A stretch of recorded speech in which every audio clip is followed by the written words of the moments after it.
everybody. Good evening and welcome to the Steel Toe Evening Show. I'm not gonna be a lazy piece of shit tonight. I'm gonna hook up my thing. Oh yeah. Because I don't want my mic sitting here like this anymore. I want my arm set up. Were you looking at those on Amazon, by the way? Yeah. I saw them pop up. Oh, really? Yeah. And then I have like one or two sitting just in the back there. We have one. Why don't we see after the show if it works? We will see after the show if it works. Even though I have sacrificed my brain to the sun today. I sacrificed my brains to the sun. In Minnesota for like the next week or so, it's going to be in the 90s. Real hot. Yeah, it's going to be out of nowhere. Yeah, just really hot and muggy and shitty. And second day in a row, I was feeling a little sluggish and hungover today. So I fell asleep. I woke up after about a half hour or so. And I was just kind of stir crazy. So April was working on some picture frame, pictures, decoration project. And she was going to go to Hobby Lobby or whatever. So I was like, you know what? I'll get some golf in today. Yes. I'll go golfing. It was your turn. I went golfing in 90-degree weather. And I felt like shit the rest of the day. Like I just feel obliterated. And then I don't think it helped that I came home and ate a brat and a hot dog. Probably not. And so now I just feel like a piece of shit. Well, you look great. Thank you. I appreciate that. Put April in the 54% category who says the mustache looks good. Yeah, last night also you said that the only one who matters besides me was Andy Gabatino loves it. Andy Gabatino loves my mustache. So it looks good. Of anybody who was insulting my mustache today, it is okay. I understand. Change is difficult for some people. I like having it on my face more than the whole setup. The whole setup was smothering me. And I don't like the whole setup. I wasn't liking it. So I'll keep this for a little while and then I'll get rid of it eventually. I think you look too messy the other way. I think you either have to go clean shaven or a mustache. Somebody said I look like Mac from Super Troopers, which I kind of liked. Oh, I didn't hate that. You didn't hear that? Oh, yeah. All weekend, people were commenting my shit. Oh, he's got that Super Trooper stash going. Yeah. Or you were all over my Snap story, so people are snapping me from the show like, oh, look at that Trooper stash. I'm Mac now. So, look, man, I have so many little ins and outs. It feels like a long time since I did a show, even though it was just this morning. It feels like I've done so many things today. So much shit has been going on.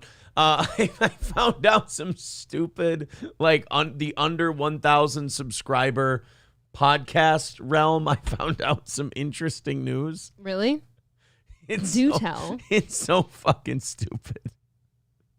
I don't know how these people who just do, like, I understand if you do these for fun or for like a living and money, like us or Kevin or Shuli or, you know, even the big ones like say Ethan Klein or people like that. Carl, all these people. If you do it for a living, you take it seriously and you got to put out fires and you got to make sure you're doing good shows. You got to do quality control. But I've always wondered. And I've always tried to make moves that make it more about just the fun part and not as much the business part. Sure. So I look at some of these podcasts that don't have to worry about audience numbers, that can do like a niche show, whatever.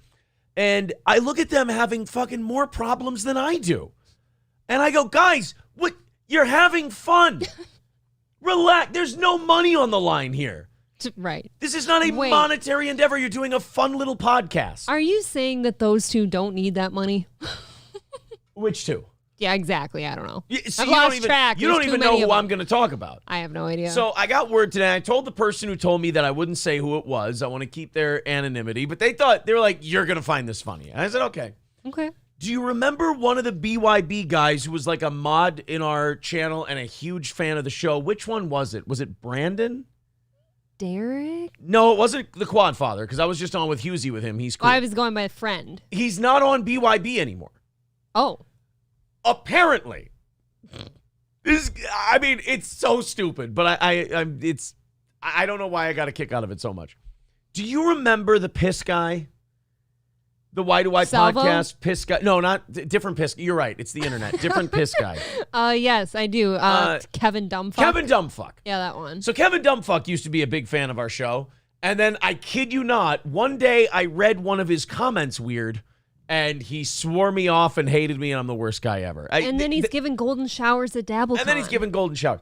I can't make heads or tails. The guy, he seems a little high strung. He seems a little nutty. Okay, what are you going to do? Piss guy. Piss guy apparently talked the BYB guy, and I can't remember which one it was because he's not on BYB anymore.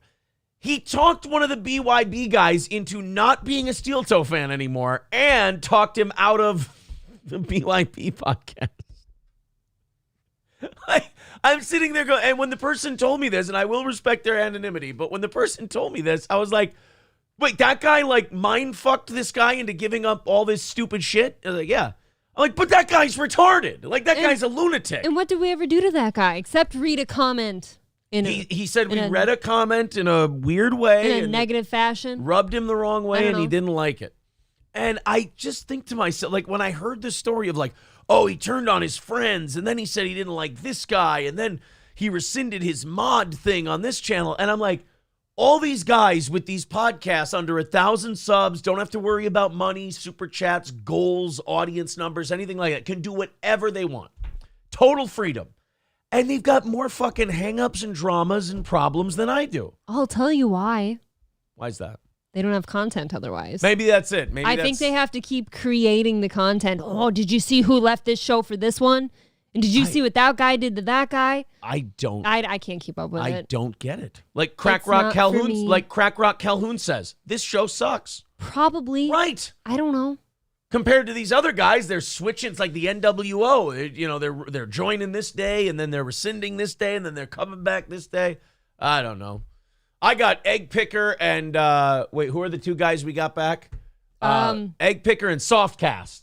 Sure. If I got Egg Picker and Softcast back, and from what I hear, that John from Win by 2 is he's a Steel Toe guy as well. So I don't even know who that is, guys. I'm getting them all back, except for goddamn Kevin Dumbfuck and his sniper-like ability to get people to leave their own podcast. Like I didn't even that stream of piss he's got. He can piss right on you. And I told this guy, I told the guy who told me, I'm like, BYB, they love the show. I just did a show with Quadfather. He goes, no. That guy left BYB. And I'm like, it was a fun, stupid podcast that he does with his friends. How do you just leave that? We've been on that podcast before, too. Oh, they're very nice. Yeah, they're very fun guys. I don't understand how you can get all this drama packed into shows that don't even matter. Do you understand how I'm sitting here wondering how you even heard of something that unimportant? It was in a message. Somebody sent it to. They're like, hey, I got something for you. You really like this.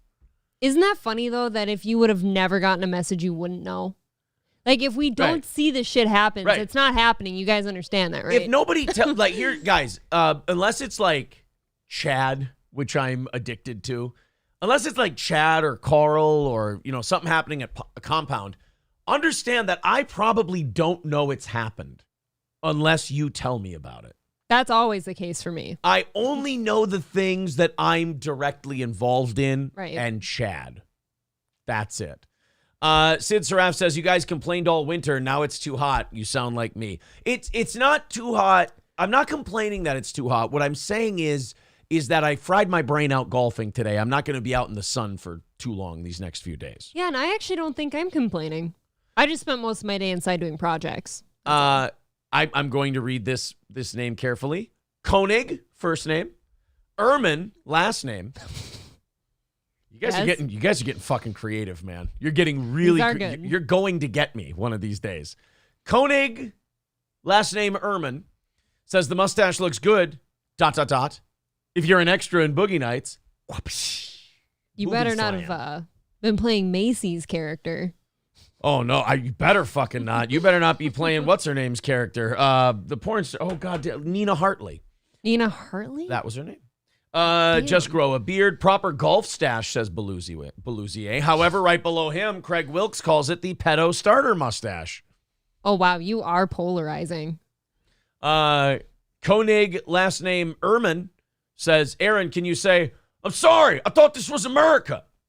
There you go. Is that Africa as his image, by the way? Yes, it is. Hulkamasha Baby says, if you were my son, Mac, I'd have smothered you in your sleep.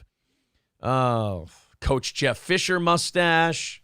I like the full goatee, says Buddy Travis, since I got to compare you with no facial hair on the premiere. Yeah, on one of the best ofs. Okay. My facial hair was all gone. I will say, I was looking through some pictures today for my project reasons, and I saw you clean shaven. Almost didn't recognize you. God damn, right? Different person. Hobo Chili Recipe starting us off tonight with $4.99 says when he shaved, he looked like if Corky met Dollar Shave Club. Thanks, buddy. Guys, tonight's goal, 215. I think we can hit that one. You guys went over a little bit this morning, so that gets knocked off again. 215 away. There's the Streamlabs, the PayPal, Super Chats, memberships, all that stuff. Waltz Ball says Stash has to go. You looking guy with it. I think he means gay. No, I think you're just looking guy. I'm just looking guy. I don't know. I'm torn because I do like it. I really liked it this weekend. Okay. I could stand the clean shaven too, though. Okay. But it takes you a while to grow it back. Crack Rock Calhoun says Aaron looks like the fucking Swedish chef. You should get like a Mario hat. Or, yeah, because Gino has to be Luigi. Adonis Paul says, whoa, weed is legal in Minnesota now? I have a 5-hour layover in Minnesota. When do you get dispensaries?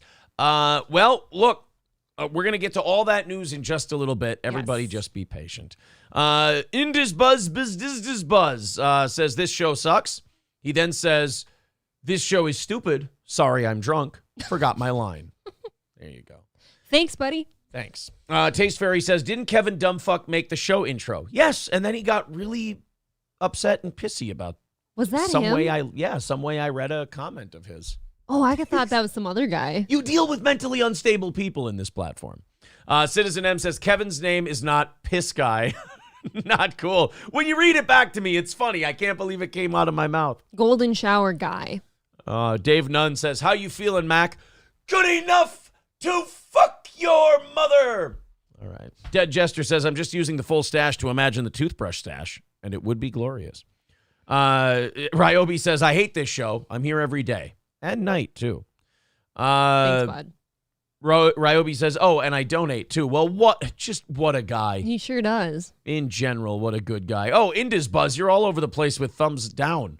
All right, everybody. And now there's a bunch of other people with thumbs up. Oh, my God, I'm so confused. How do you even find your spot? I've got half the chat with thumbs up. I've got Indus Buzz, Buzz with thumbs down. I don't know which way to take it. Oh, boy. You can't sit on it if it's down. That really is the problem, isn't it? It is. So, everybody hit the like button. Everybody thumbs up. Everybody subscribe. I've got some bad news for you.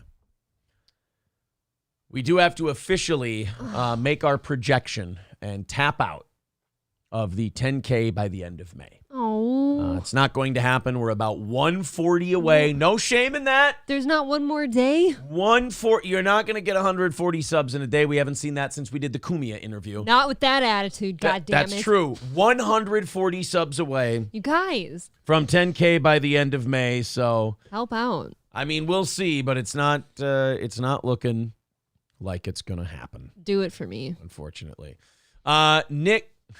Nick, first name, Erlover, last name, says it looks like that mustache is trying to crawl off your face. That might be my favorite one now.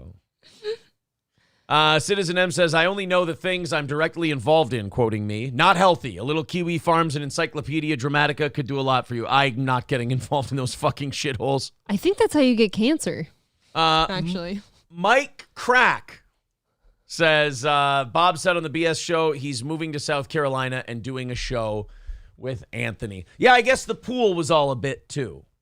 So there's no pool either, okay. I suppose. T. Jefferson says it kind of looks like someone deflated Corey.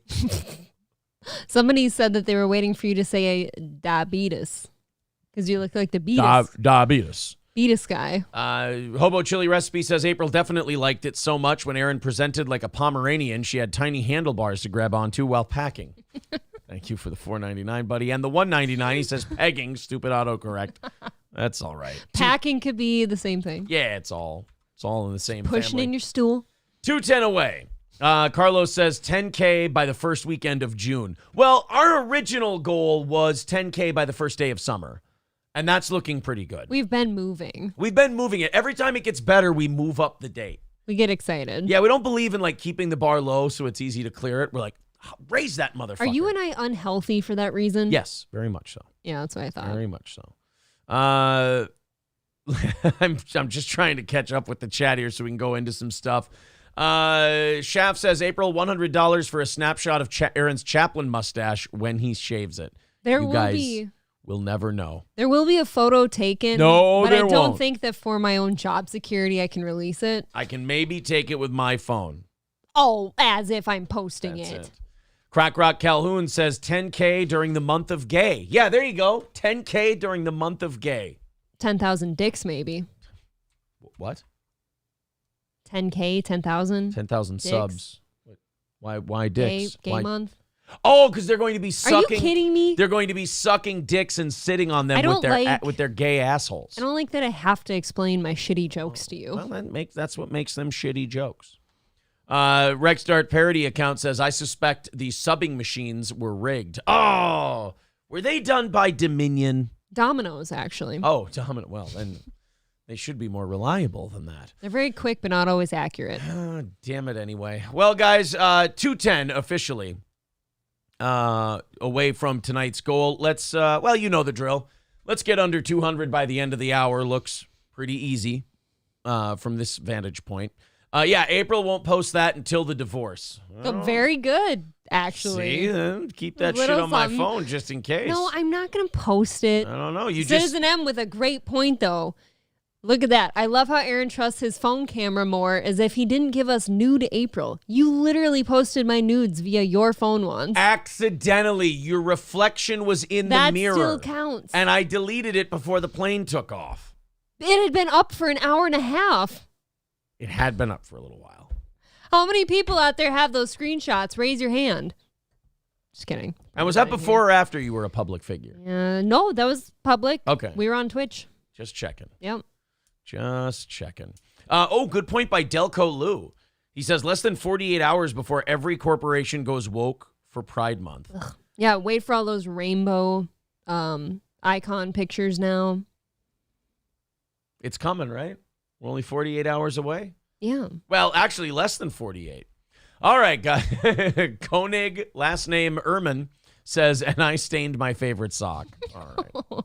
Indizbuzz says April's buses are stupid. No, he says April's nudes are stupid. Well, he said buses up top. Oh, April's buses are stupid. I didn't know I had a bus. I don't know. I didn't. Yeah. You can actually catch me on the side of those buses going up and down Las Vegas Boulevard.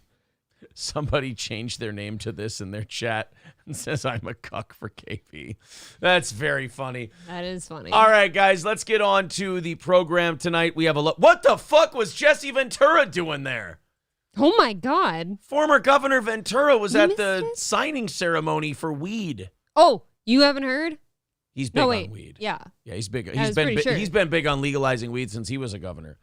I would have legalized weed in Minnesota if I had been the governor. But they wouldn't allow it. Oh, so you weren't governor? I was trying to get it passed before everyone got all hippie. And now everyone wants to act like, now they want to run around talking about drugs like I ain't got none. What you think, I sold them all? Smoked them all. He's there, man. You missed him. Right behind Tim Walz. Oh, and look, Johnny was there too. Oh, yeah. Johnny was there. Put on a suit. Yeah, Johnny put on a suit and a fun hat. Oh. Some guy in a flower vest over there. Yeah, Roger Podacter. Roger Podacter, yeah. Pearl Milling Company over here. Oh, I think that's what they call her now. Oh, what would you call the one in the green suit jacket to your This left? one back here? Yeah. The people who secretly run the world. Oh, okay. All right. So Minnesota has become the 23rd state in the union to legalize weed. Yeehaw. And, it really is just it's so Minnesota because we're just in the middle of the country. Like we're almost the exact halfway state to legalize it. We're never the last one to get onto something. I'm going to wait till half of you are done so I can see if it's working or not. That is the ultimate Swede shit right there. The ultimate Swede thing is like, well, I don't want to be the first one, but I don't want to be last. I'll wait until a few other people go. And then after that we'll give it a shot. And that's what we did. We waited until 22 other countries passed it. And now states in the country passed it. And now we're the 23rd state to legalize recreational weed use. Now, I'm hearing this doesn't kick in until like August, though. August right? 1st. Can you fucking potheads wait a minute? Jesus. You know, this is what I don't get about legal weed. You guys, like, there was nothing stopping you before. Now you can just go to a store and buy it, I guess. Right. Now it's just removing any shame or guilt involved in You it. should still have guilt. You should still have shame. And No, I very much see marijuana as like you should use it the same as drinking, essentially. cities do go to Same shit, though. shames. Like, when it gets legalized, cities do go to shit. Look, I don't think St. Cloud's doing any good anyways. Like, Or Minneapolis, St. Paul. Denver became a shithole. It is Like, absolutely a shithole. there is, look, man, there is something, weed is not good. Like, it smells like shit. It's dirty. It's fucking gross. It's the people on it are stupid. But you'll smoke it if it's offered, won't you? No, I won't. No, it's not. You'd rather eat his. No, honestly, I'd rather just drink like an adult. You know, it's. I mean, I guess the state will make money, and since it's a Democratic governor, they probably, will give it to teachers or something. I don't know. I don't know what the tax number's going to be. I'm really hoping they fucking fix the roads quicker. No, they ain't putting it. I know towards they roads. won't. Ventura, governor for Minnesota between 99 and 03, has been a longtime supporter of cannabis legalization. This is a huge day, blah, blah, blah, for me personally, blah, blah, blah. It will be legalized personal possession for adults 21 and over and automatically expunge certain marijuana convictions for potentially thousands of Minnesotans. You can possess up to 2 ounces of cannabis flower in a public place or 2 pounds in a private residence. Oh, my God. Possess or transport up to 8 grams of adult-use cannabis concentrate. Possess or transport edible products infused with up to 800 milligrams of THC. That is a fucking banger of a night, huh? Give away cannabis flower and cannabinoid products in an amount that is legal for a person to possess in public. Use cannabis flower and cannabinoid products in private areas. Cultivate up to 8 cannabis plants, of which 4 or fewer may be mature flowering plants. That was one of my questions. Can you grow it yourself? You can now grow it yourself. You know what I'm guessing, though, is like I've never, besides Nevada, I don't think I've been to a state and like looked at purchasing any. That shit's going to be so expensive, isn't it? A 10% tax rate will be imposed on cannabis products, with the exception of those purchased through the state's medical program. It's expected that the system for legal sales in Minnesota will take about 15 to 18 months to implement. So we're state number 22, and now we get to see if it totally fucks our shit up. Why does it have to take, not that I care because I really don't smoke at all, but like, why does it have to take that long to get going? Because it's the government. You know what I mean? Like, why can't you just say, oh, I signed this stupid bill today, so now you stupid potheads can all smoke your pot? Why can't that just be the case? Because it's the government. James J. Weed says alcohol makes you feel like shit the next 2 days. Fuck that. True. That's a good point. Yeah, you don't do well after that. It's fair enough. I don't like relaxing. Wrong. You love relaxing. I don't like chilling. Well, then that's why I can do it on my own. That is true. He does not need weed for that. I don't need weed. I can take a nice little nap just about anyway. Aaron and I aren't really drug Anyway. guys. Kip Smith says, of course Aaron hates weed with that narc mustache. Yeah, I couldn't go undercover now. It's too bad. Hobo Chili Recipe says, now this makes me want to do fentanyl just because. Carlos, are they trying to get Joey Diaz to move here? Holy shit, 800 milligrams. Yeah, that's...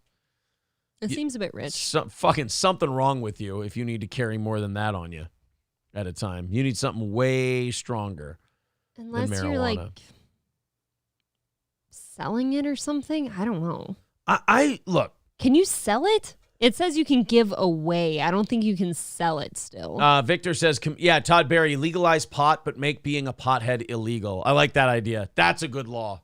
Right. Yes. It's kind of like, you know how people drink, but then there's alcoholics? To me, people should be able to smoke their weed just like a responsible adult. But then if you're a pothead, you're basically the same as like an alcoholic, like seen that way. Yeah, people are pointing out to you that you can gift it. You just give it to somebody. So give it away. There you go. Yeah, you It's can't only- sell it. You have can't. to gift You can it. sell it. Like No, you can't. Nobody- They said in the rules you Okay. can give it. Nobody's going to stop you from like giving your buddy some weed and he gives you $20. Like nobody's going to I stop gifted you from him doing $20. that. Yeah, exactly. Dr. Till says, I have more than 809 milligrams in my blood on a sober day. Jeez. Then I'm wrong. God damn. I need to know who you used to be so I can give you credit for how fucking funny you are. But that's dirty, man. That is dark. So legal in Minnesota. Now, the one good thing about this stuff being legal is that now hopefully people shut the fuck up about it. Yes, that'll be a relief. It would be really nice if people would just shut up about weed now. It's legal. It's good. Don't be like the gay pride people where, like, you get everything you wanted, but now you still want it in Target. You still want to, talk about it all the time, and you got to. We get it. How many stores like Target, though, are going to go with that, like, new merch line with the weed bro shit on it and all that stuff? Well, don't they already have that? I don't think Target does. They don't? It's Target. Then they won't start. They'll do gay kids shit, but not weed. Yeah, weed morally is a gray area for us, but trans kids clothes. Let's put my newborn in a trans oneie, just so it knows that it's okay to be the opposite sex one day. Shouldn't the trans oneie have something with it that makes it into a two-piece pajama thing? Like, it should be able to transform. Like a zipper around the middle, so you can like zip it or unzip it, like those gay ass cargo shorts. Or make it, make it a tuck-friendly onesie. You can either have it tucked or like it comes with like a wiener, like phallic shaped thing in the onesie, and you can either tuck it or leave it boing. Perfect. They didn't need their stock prices up anyway. I guess Kohl's is going through the same thing now. Oh, God. Fuck Kohl's, by the way. I don't like Kohl's. I think Kohl's is for bad people. Kohl's did a my thing. opinion. Kohl's did a pride thing just like Target did. Now their stock is taking a shit. So I guess this summer is the summer of not putting up with that shit anymore. Has Walmart done this yet? Not yet. No, I don't think they care. Sid Seraph gifting 5 memberships. T. Jefferson, Dead Jester, Tin Man Taylor, Koenig, last name Ehrman, Kip Smith, all getting gifted subscriptions. That brings us down to 200. And then Dave Nunn with $4.99 says that was worth a donation, and I'll give you a sub too. Oh, nice. Well, thank you, buddy. 139 subs away from 10K. There you go. You guys are getting even closer. Come on, man. 195 is tonight's goal for overtime. Ooh, and by the way, boys and girls, overtime tonight. Mm-hmm. Checking in on Opie. Oh, really? Yeah. Oh, it's been a while. We haven't checked in on Opie in a week, and it's worth checking in on because our buddy Opie, shitting on my buddy Carl. So you might like him. You might be on Opie's side on this one. Well, everybody knows Carl hates me, so I guess I have to hate him, right? Yeah. So we'll see how April feels about that whole thing. Spicy. Ray's Glorious Chin says, Zzz, this show is like 1,000 milligrams of indica, but yet here you are. And also, if I never see, like, I cannot think of anyone. Like, we talked about these podcasts that have, like, they can just have fun. There's no real point to them or anything else. It's Ray DeVito, like, existing in an entertainment space feels like an affront. It makes me ashamed of what I do, like, at a very core level. You went on that guy's show. I know, but I don't know. It just, I don't know what to say. Like, just his existence makes me go, no, this is like a rip in the time-space continuum. This is like a flaw. Like, Ray DeVito is going to lead to the complete collapse of the universe because it proves God fallible. And he always has an excuse for it, too, when he rips the universe. No, and God, if God is proven fallible, as we learned in the movie Dogma, if we learn that God is fallible, existence ceases to exist. I can't know that that's going to happen, and I just sat by and did nothing, so I at least have to speak my 2 cents, that's all. Shit got heavy. And these people in the chat, oh, I like Ray. No, you don't. You ironically like him. You ironically like him because you think he's a goof. That's all. Goof is a really polite word I think you could use for him. And I feel like you guys all see him as said goof. Right. And you feel like you need to take him under your wing and care for him and feel sorry for him. No, it's not that. You don't like him honestly. You like him to egg him on. Nothing he says makes any sense. Oh, man. Well, anyway, guys, we've got a very busy show today. I'm very excited about it. Plenty of things to discuss. You know how I mentioned the Bacne guy at the gym? Oh, And- the cystic-looking Bacne? Yeah, Yes. doing so many steroids that Ugh. he's just riddled with Bacne. Ugh. Daily Mail found a guy Oh, no. that he's a 20-year-old guy, and he did so many steroids just at 20 years old that he can't sit down. It's fucking disgusting. Came out right. Oh, God. Now all these little scamps and these little gossipy tattletale bitches are going to go, Ray doesn't like you. I thought Ray was your friend. Isn't that why you did a show? I've never been Ray's friend. I wanted to do Ray's show because he didn't get a lot of viewers. I wanted to help him out. He seemed like a decent enough guy. My problem is not with Ray. My problem is with the people, like, I don't like this ironic Ray worship that's going on. It just feels, you know what it is? Here's what it is. Those of you old enough, Ray has a real Sanjaya flavor to him.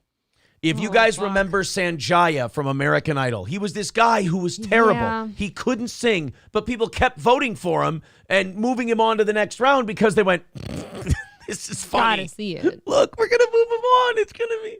Because you have to. That's it. It looks like a hate crime if you let him go. I like Ray. I just wish the adoration of him was more honest, if that makes sense. All right. Let's go into our first item. I hope Adonis Paul is still here because I actually used something from his Twitter Okay. as the first item on tonight's show. It's a woman, and I have no idea where this takes place. It doesn't matter where it takes place. But there's a woman who started going off on some people. She was frustrated. She was angry. We joined this shouting match already in progress. But she decides to invoke her whiteness Ooh. into the argument, and Tisk tisk. it gets pretty saucy. Let's go ahead and check this out. The state lawsuit. Call and have you towed. Man, He's on my where? property. He's leaving. He doesn't live here. You can't leave until I move, and I'm not ready to move. I wasn't here but for 30 Call whoever you're seconds. I calling. walked in to pick up my daughter. Call who you're calling. You're not supposed to stand or park in somebody's driveway. You were Ma'am, trespassing. it's in front of a building. I did not know. You My don't car see was the running. fucking Drive. My car was running the entire Is your name up time. there? No, but I leased that. Okay, that's fine. We didn't know What that. apartment do you live in? 'Cause Don't worry about it. I did not know. Tomorrow. So apparently they were standing in some business's driveway, and she Yeah. leases the thing, and she's pissed, and she's calling somebody, and this and that. And these guys are just like, "Look, we didn't know. We're sorry. We were just standing here. Sorry. Just we'll Yeah, we'll but they're move not on." moving. Well, yeah, but now she's getting all pigified on him, and she's hollering and oinking, and now it's a personal pride thing. I understand. I did not know. I didn't park in a handicap. You don't know My how car to was park running the whole time. Oh, there. Okay, so they parked. Oh. They parked in front of this business, I guess, this business driveway or whatever. And this woman's pissed about it. So did she purposely then park behind them and she's not moving essentially? Right. They're on trying to. purpose? They're now trying to leave, but she's like, "No, I'm going to call a tow truck." And they're like, "Well, no. How about we just move our vehicle?" I feel like you can't call a tow truck on somebody unless there's clear signs posted that this Right. is a no parking zone. Not only Right? that, this woman wants that parking spot badly. Could you imagine if she had to park across the street and walk? Oh yeah, she'd be out of breath. That'd be terrible. I was here for less than 2 minutes. So I can go to your I- house I and park walked in your in. driveway? Ma'am, I already Don't apologized. I already apologized. And when you're saying don't ma'am you, I'm trying to be respectful. I'm not doing anything else. I'm trying to back out. I picked up my daughter. I was here for 2 minutes. Okay, I've been parked for 5, so you have. Ma'am, you have not been parked for 5. Oh no. You have. This is one of those things where, like, okay, you guys have now gotten off on such a bad foot. Nothing you say is going to diffuse this. Well, her feet have diabetes too. That's true. It's She not can't good. feel her feet. They're tingly. I was just thinking to myself though, the hotel parking lot that's next to our gym. I don't believe there's no parking signs there, but they will tow you too. So I that just can got here happen. to pick up his daughter. How long have From you my been here? house. A couple minutes, right? A couple minutes is 2, which is what I said I was You parked were here for. already That's here. not 5.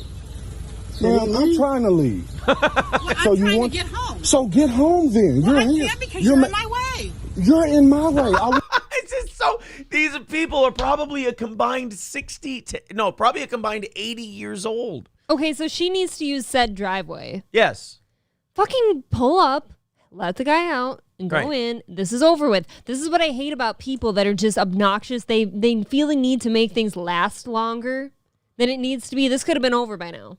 You could have done what everybody else in a But- parking lot does. You could have waited for that guy to back out, and then you could have taken his spot as Give he him the leaves. finger if you want, if that makes you feel better. But it's like you've wasted your own time now, man. Well, she's about to go.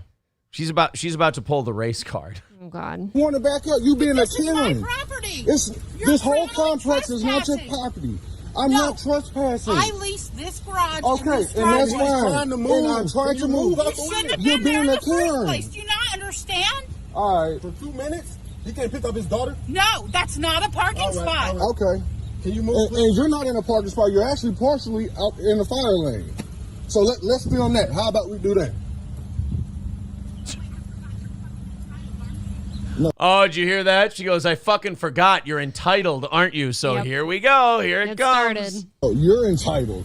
That's right, because I'm white and we rule. Oh, okay. Sound drop, please. So when you're in an argument, and let's be honest, that first minute and 45 seconds of that argument seemed to be going in circles. Oh yeah, going nowhere. Wasn't really getting anywhere. So she felt like she had to put the pedal down, figuratively speaking, and just plow through this brick wall barrier we seem to be in. And she did make an interesting argument. I'm white and I rule. It was not an argument that had been made yet. Yes, she was, as you can see, over the line, and she was in a fire lane. She would not let this man back out of... So I guess it's a garage at an apartment complex. Right. I've had several of those. Yeah. So, Have you ever had one? No. Not a big deal. You let the person who is fucking in your way, you roll your eyes at them and you're like, hey guys, I gotta get in there. Yeah. And then they'll get out of your way. That's all. Then you go in. Or you say this. No, you're entitled. That's right, because I'm white and we rule. Oh, okay. Yeah. That's you. That's you. That's you, right? Oh, please. Oh, no. That's the true tragedy of TikTok. They're too short. Yeah, you guys cut it off at the good parts. Come on. God. I'm white and we rule. I'm white and we rule. Oh, no. Now, I just want to say, as a white guy, I feel Jeez. like we should have some sort of fitness test. I feel like we should have some sort of qualification standard, because I don't like that she just gets to be part of it. You're saying that much like a police academy or military branch used to do, we should have like Yeah. the qualifications to get in, which they keep lowering. Honestly, she looked know. like, if people remember Trigglypuff, she looked like Trigglypuff all grown up. The woman at the Crowder thing that was, shaking her big fat How arms. about some Mama June? Little Mama June. Like, I don't want to be associated in a race with those people. Those people. I want her to be part of, I don't know, something else. Not what I'm a What part would you of. call it? I don't know, but she's got to be part of another thing. Okay. She doesn't get Now to just you're- be white. Now, you're not just saying that because she claimed the white card, right? You're saying that for other reasons. Obvious to our eyeballs. I guess what I'm saying is there should be a velvet rope to the white thing. We can't let the white carpet? We can't let everybody in. Otherwise, Okay. the club's gonna look like shit. Now you're sounding like another group I used to hear a lot about. I'm the cutoff. Anything worse than me is not getting in. Haven't you heard of all the groups out there that really don't like letting other people in? She can really go- like keeping it pristine and pure. It's one of the It's things. really starting to look a little One of the soft. things we have in common. Crack Rock Calhoun says, if she's lying, she's dying. Well, be careful. She weighs about 300 pounds. Could be any minute now. That wouldn't you think that in her situation you wouldn't want to get extra angry, like ever? Hey, you might blow a fucking ventricle. Right? She's a wall Martian. Okay, wall Martian. That's Not a good bad. start. Okay, that's... Not bad. Koenig says she's an Ubermensch and an Uberweight. Yeah. Got to think of some other grouping for her, or grouper. She's a big Somebody- fat fish. Somebody had asked if we had ever been to Mississippi because we're already not really looking good. Oh, Mississippi's not looking good for the white No. people? Well, yeah, they got a diabetes problem. Worse down than there. that. They Oh, got- boy. That's like the tip of the iceberg. Diabetes. There. Yeah, Infernal Machine says superiority has a weight limit. Right. There you go. Usually women that look like her love BLM, says Kane J. Well, In all forms. I don't know what you're talking about. No idea. Oh. 195 away from tonight's goal. If you feel like chipping in, please do. We're ahead of schedule tonight. Let's keep hitting like. Let's keep hitting subscribe. Share the show. Let's get those numbers all jacked up on a Tuesday night. Thank you. Be sure to watch our clips, too. We put the Chad clip up today. If we hit overtime today, we'll put the Opie clip up tomorrow. How's Chadley doing? Is he okay? If you'd like a Chad update, I do have one. Oh, God. News breaks all the time. Are you teasing this for later? Or No. I didn't plan on talking about It's brief? this. No, I didn't plan. Yeah, it's real brief. I Okay. didn't plan on talking about Well, it thank tonight. God. But a brief chat update? a brief Chad update. He apparently his backup channel has now been struck and suspended. So I guess that's going to happen when you stream snipe and threaten people on YouTube. he's stream sniping Don't do and that. threatening people again. And Really, like, I'm very much in your camp in this regard. I don't promote getting people's channels in trouble, but I No. also am not going to, have a whole lot of sympathy when you've been doing the worst. if you just keep doing the same shit that got you banned It's not before, you're not going to get another. Although, what do they call that? Doing the same thing and expecting different results. They call that insanity, right? Oh, yeah. I mean, he Doing the is same thing over and over and expecting a different outcome. He is insane. So And man, he's got to be kicked while he's down. He just went to the hospital for a fucking bike accident. Got to lose his other channel. hold on, one of us has to do this I while you think say that is that. just... While you say that, one of us has to do I hope this. he's okay. I hope he has some loving arms to go home to at night to care for him. I do. Triple N says it was so funny seeing Zumach grovel to Kevin. Yeah, he groveled to Kevin. Then he tried to go around Kevin to get Adam to lift the strikes without Kevin's permission. So then Kevin started shitting As on him if. again. So then Chad goes to grovel. Kevin says no. Chad really is like that spoiled ex or that shitty kid. And where they're like, I'll be good. I'll be good. I'll behave now. And they go, okay, but you're still not getting your toy back. Well, I hate you and I don't like you and you're the worst. It's like, oh, you little sociopath. So that was all bullshit. oh, but I'll be different this time. I promise. Well, I'm not Crocodile removing tear, well, crocodile well, I'm tear. not taking down the strikes. Well, you're a piece of shit. I'm going to get your wife fired from her job. I'm going to fake a bike accident. I want him to somehow come to the realization that, like, that's a bad look, but I know he won't. I always project. I project a lot when it comes to people like him. I'm like, man, people like you and other fat incels on the internet pretend to be like the moral compass while you're doing the worst to everybody, including yourself. It's not good. We actually have audio of Chad's bike accident. Oh, great. People forget this. I would love to hear that. People are forgetting It's about. going to be hard, though. Yeah, people are forgetting that we have eyes and ears all over the place. Little birds, if you will. And we would like to debut for you tonight audio of Chad Zumach's bike accident. Now, this isn't like the Cardiff thing. And look, I thought the Cardiff thing was funny when he said he had Chad's attacker. He was going to interview Chad's attacker from the oil can incident. This is actual audio we have of Chad's bike accident that sent him to the hospital. So here you go, guys. Chad falling off his bicycle. I warn you, it's pretty graphic. Okay. If you have sensitive stomachs, just the audio of this could really, really upset you. I'm nervous. Let's take a listen. I'm sorry I didn't get video, guys. Apparently it was late at night or early in the morning when it happened. Dark, right? Yeah. So here's the audio of Chad falling off his bike, and you guys can judge how serious the injuries were. Ah! Ah! Ah! Ah! Ah! Ah! Ah! I mean, I don't know about you. That is almost too much for me. That sounds really, really bad. Yeah, I feel bad for him. I do. I hate hearing that he's in the hospital, and I really want him to be doing better. Triple N says, that sounds like a shin injury. Sure does. Probably snapped it. You mean this is Chad with surprise anal? No, that's audio from the bike accident. We got that to us this afternoon. Someone said, I thought this was something you might enjoy to play on your show, and we played it. I know that we have a lot of Florida listeners. Did any of you go visit him in the hospital, bring him a snack or some food or something? Yeah. Comfort You guys of any sort? You guys should have gotten him something nice. You know, I really hope you do next Nobody time. likes to fight that kind of stuff alone. No. Dave Nunn says, next thing you know, Chad fights a big chicken. Yes. And the bird is the word. Yes, and he does a little karaoke. Exactly. No, he is not in the hospital currently, Carrie C. He was. He claims he was in the hospital for a bike accident. I believe that was Saturday? Sunday.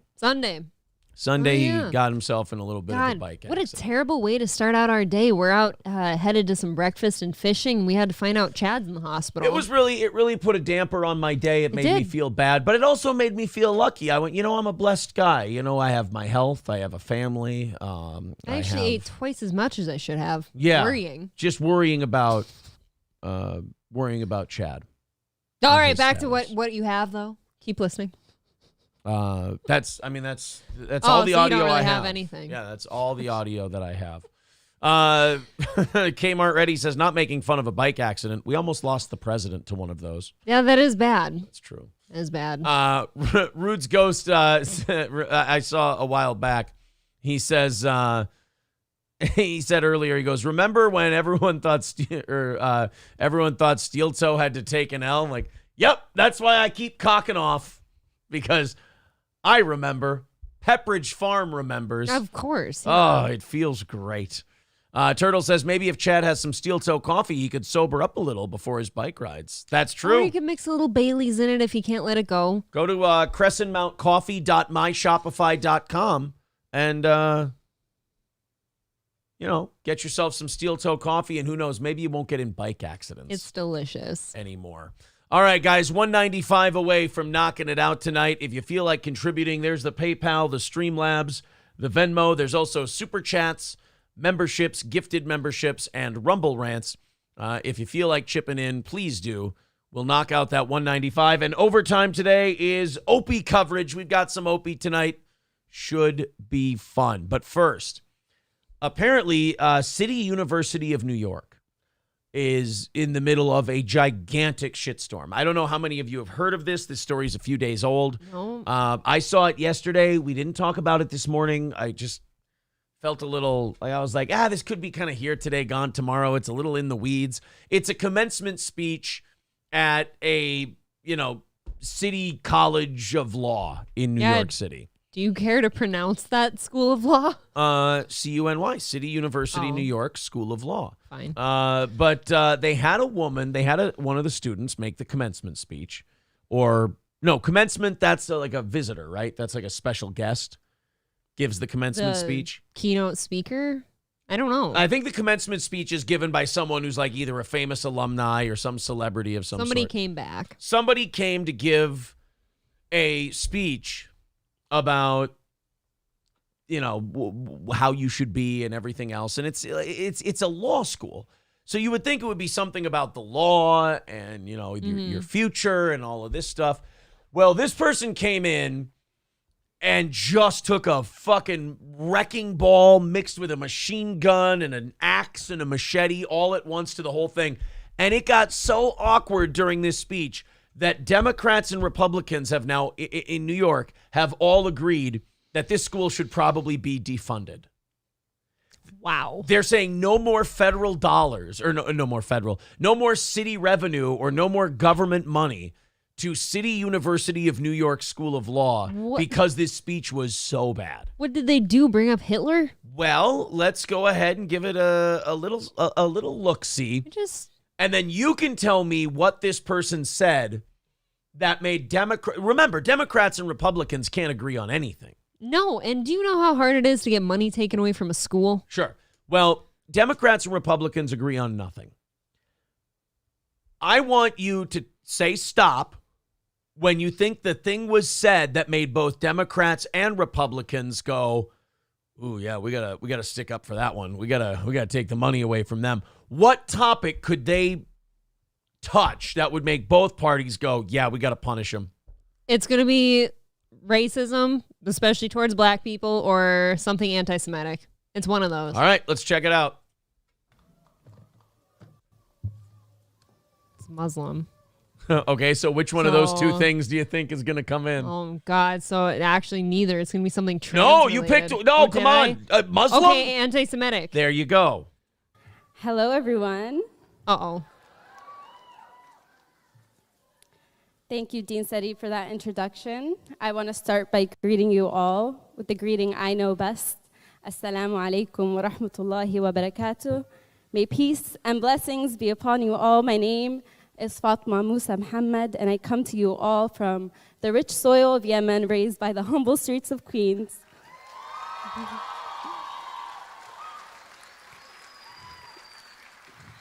It is my honor, and I'm humbled to be standing before you all as a selected class speaker. Oh, speaker okay, so of she's the a class student. of 2023. Come on, ma'am.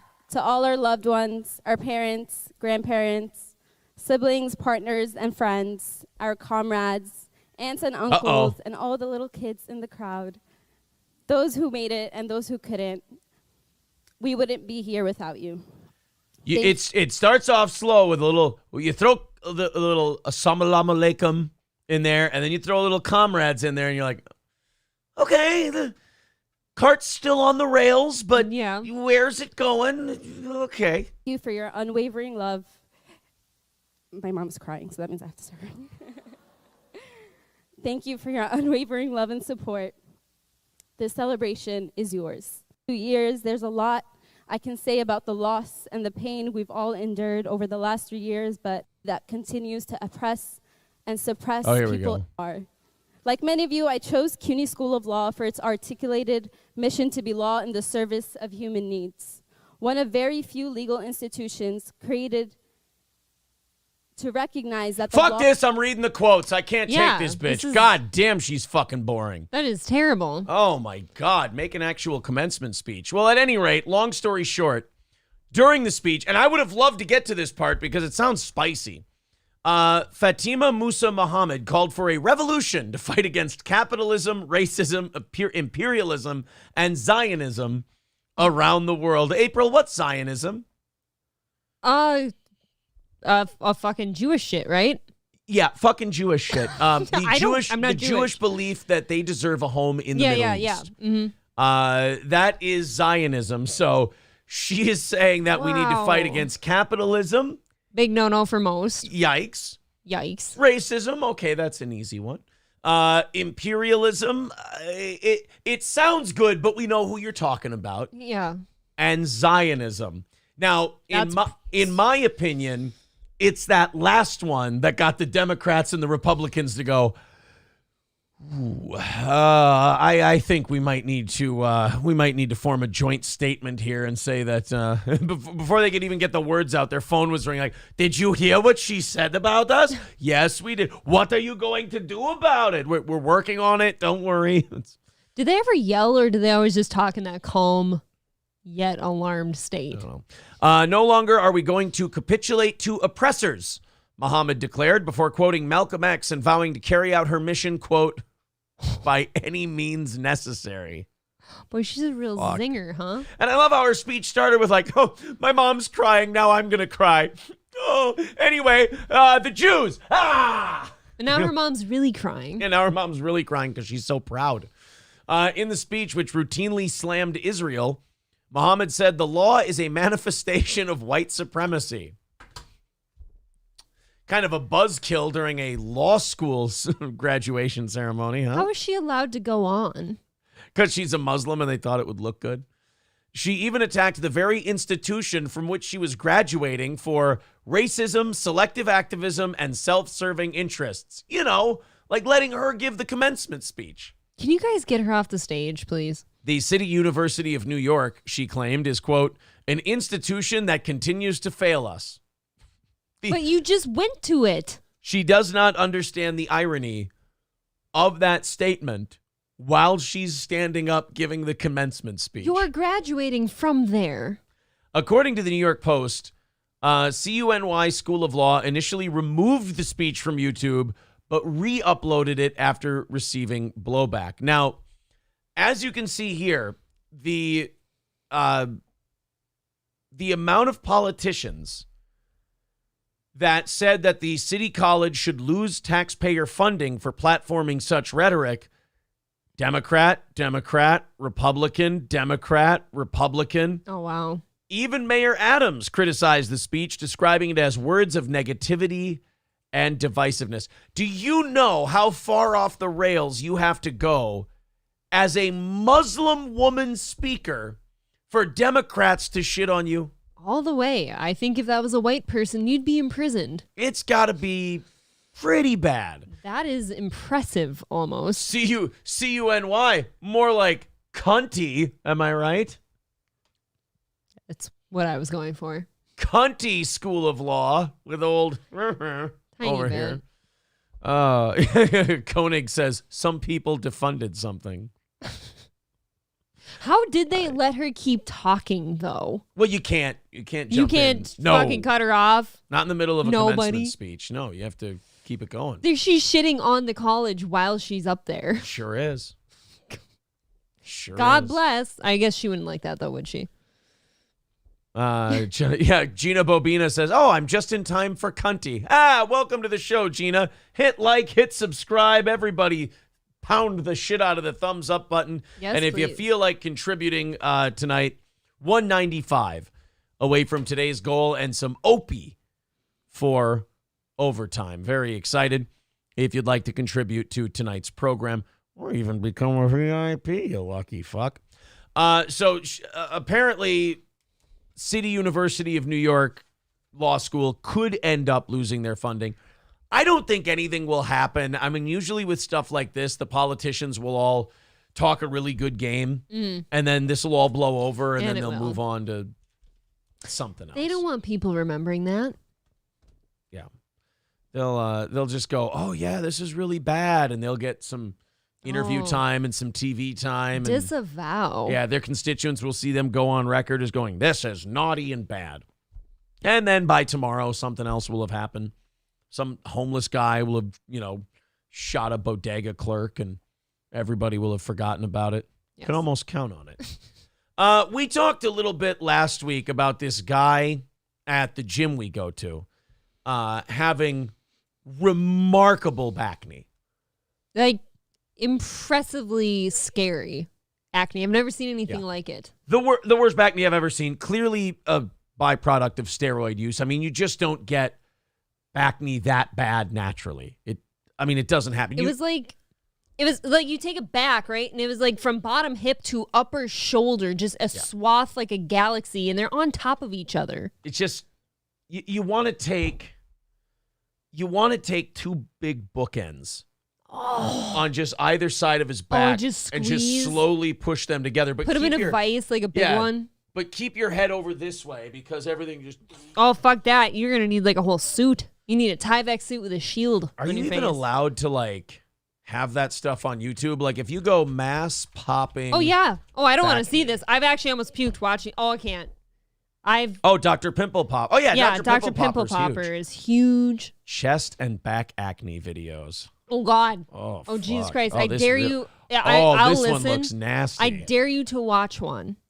I dare you. Bacne Pops, Dr. Derm. Back in 2013, a bunch of my friends and I decided to watch one.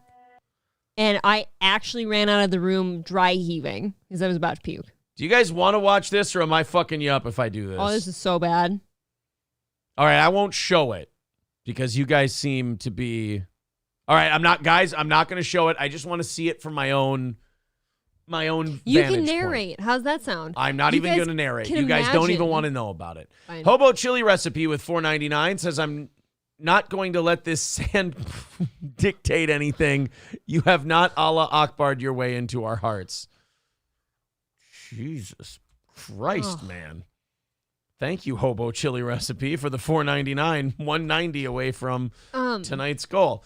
Thank you. Yeah, they're saying just show it, pussy. Isn't that Dr. Pimple Popper lady really hot, though? I think so. She's got those nice big gooey fingers. Yeah, I'm just going to listen, if that's okay. All right. So Dr. Derm's popping some Bacne. Oh, God. Oh, no. Oh, it looks like peanut butter coming out of there. I told you, it's off-putting. Oh, hey, do we have one of those cool tools, though? Can you pause the video? Yeah. I don't want to see it. Go ahead. What it's tool? just a glove. It's just a What glove. tool?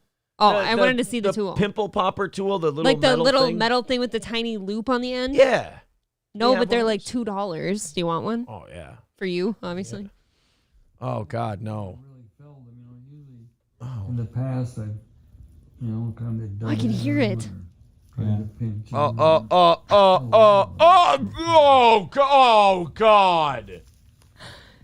It's just have a lot of. Jesus, You want man. some custard-filled donuts? Keep your back in order, my man. Jesus. Want some Bismarcks? No, I think I'm okay. Would you like some peanut butter? Oh, boy. So anyway, the reason I bring up the acne thing is Jonathan James, a 20-year-old gym buff, has been left unable to sit down after drugs caused his back to break out in severe acne. I love how he goes, oh, yeah, just drugs. Steroids, dickhead. You were taking steroids. This man cannot sit because of his back knee? Right. Oh, I figured it was something he fucked up his joints. His No. actual pain from back knee. Bacne. A man who started taking steroids to improve his muscle growth at the gym has revealed that they've caused severe acne and scars on his back. Now he's warning others of the danger. When Jonathan James, a private contractor from Texas, started working out to build muscle, he turned to steroids to help aid rapid growth. Now, here's what I don't understand. Unless you're a professional athlete, unless you're getting paid to, have big muscles, and why do the know. steroids with the tiny balls and the back knee and the mood swings and everything else? Yeah, I'll tell you, from my perspective as a female, let's say I was out scoping the gym for hot guys. I'm looking for dick. As Cruising you do. for dick. Cruising for dick. And I see this buff dude, he looks good. He's got a nice face. He seems cool and all that. And then he takes his shirt off and there's back knee that I touch. Like, let's say I'm in front of him and I reach around. Yeah, There's you give him bumps. a hug. Yeah. And it's like it's like juicy braille. I'm sorry. That's over for me now. Like, I know that might sound shallow to some of you, but that's really off-putting. I'm going to throw away my steroids then. James Balmert with $4.99 says Malcolm X Shabazz had style. Yes, of course he did. 185 away from knocking it out tonight. There's all the links in the chat if you'd like to continue.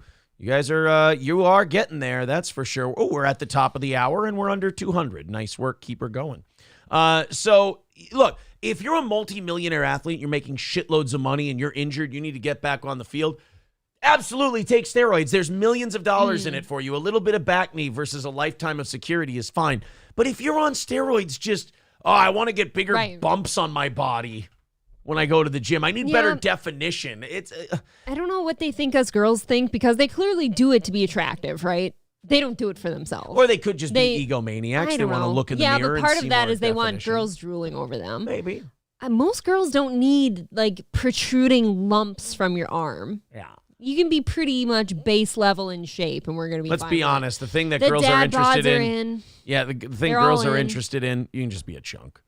When Jonathan James, a private contractor from Texas, started working out to build muscle, he turned to steroids to help aid the rapid growth. Soon, he noticed his muscles growing much faster than he expected and recalled his hormones being thrown into chaos, causing shocking symptoms.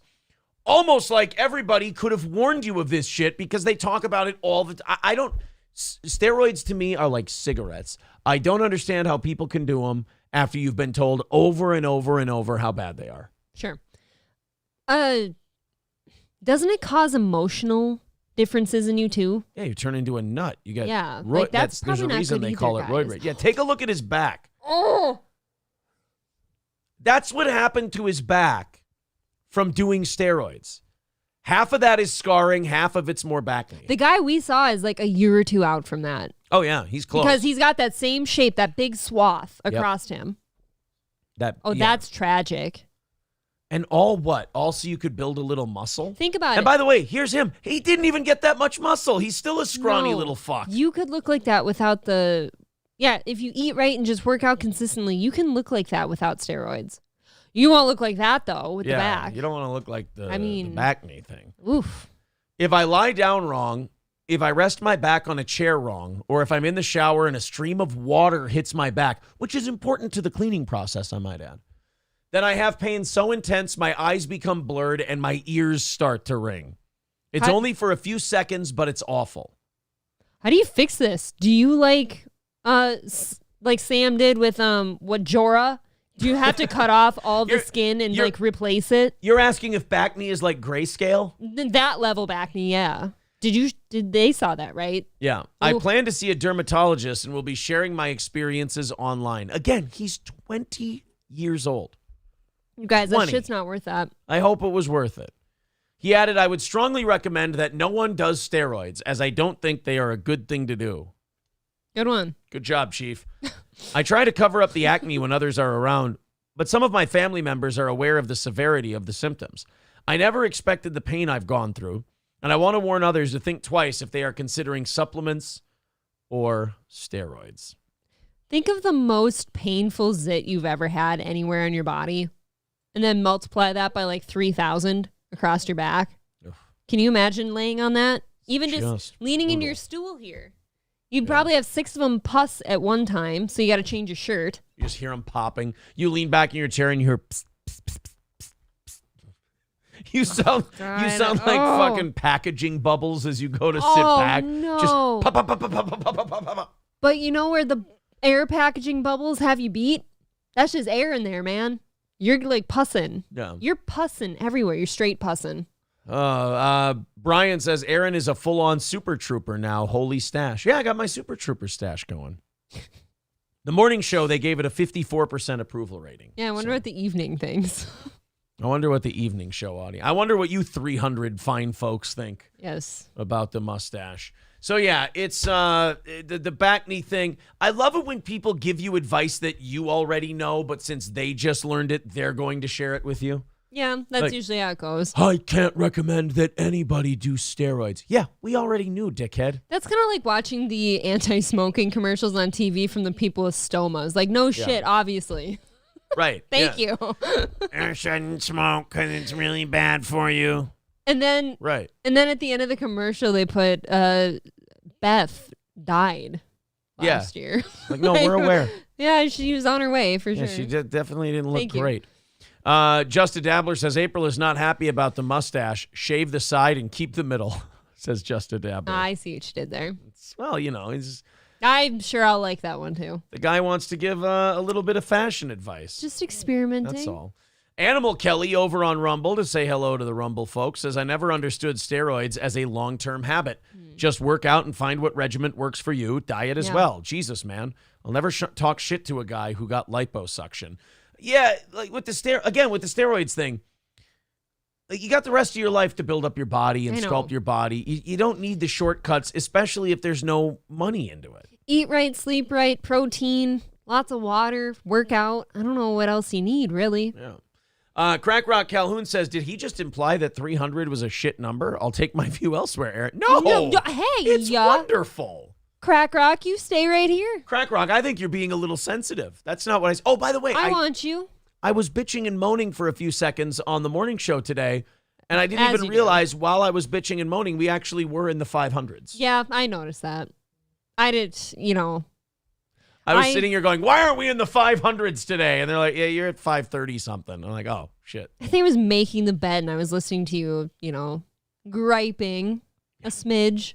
And I looked at the numbers. I'm like, does he understand? I guess I just didn't realize that. Refresh, buddy. Right. Thank you very much to Anonymous for $75. Damn. I got to open Streamlabs for these next few. By the way, yeah, if you want to contribute, you want to make yourself anonymous, that's totally fine. Very we respect cool. that. Zen Rhino with $5 says, I can't believe April is flirting with Ricky Berwick here while Aaron is away. Oh, boy. Oh, I'm so sorry. And David with $10. Thank you very Wow. much, buddy. Appreciate Thank that. you. So that's 85 off tonight. We are 100. Oh, you guys are only 100 away from knocking it out and doing Opie tonight. Thank you guys very much. $100 away from tonight's goal. Thank you, boys and girls. There's the links in the chat. Yes, April? Turtle with a disgusting update on the Bacne. I call them corpse bubbles because no. that's the smell. The one before that. Uh-oh. April, these aren't just pus. They are abscess cervaceous cysts. They are dead cells and smell like rot when they pop. It's so much work. Oh, God. That is awful.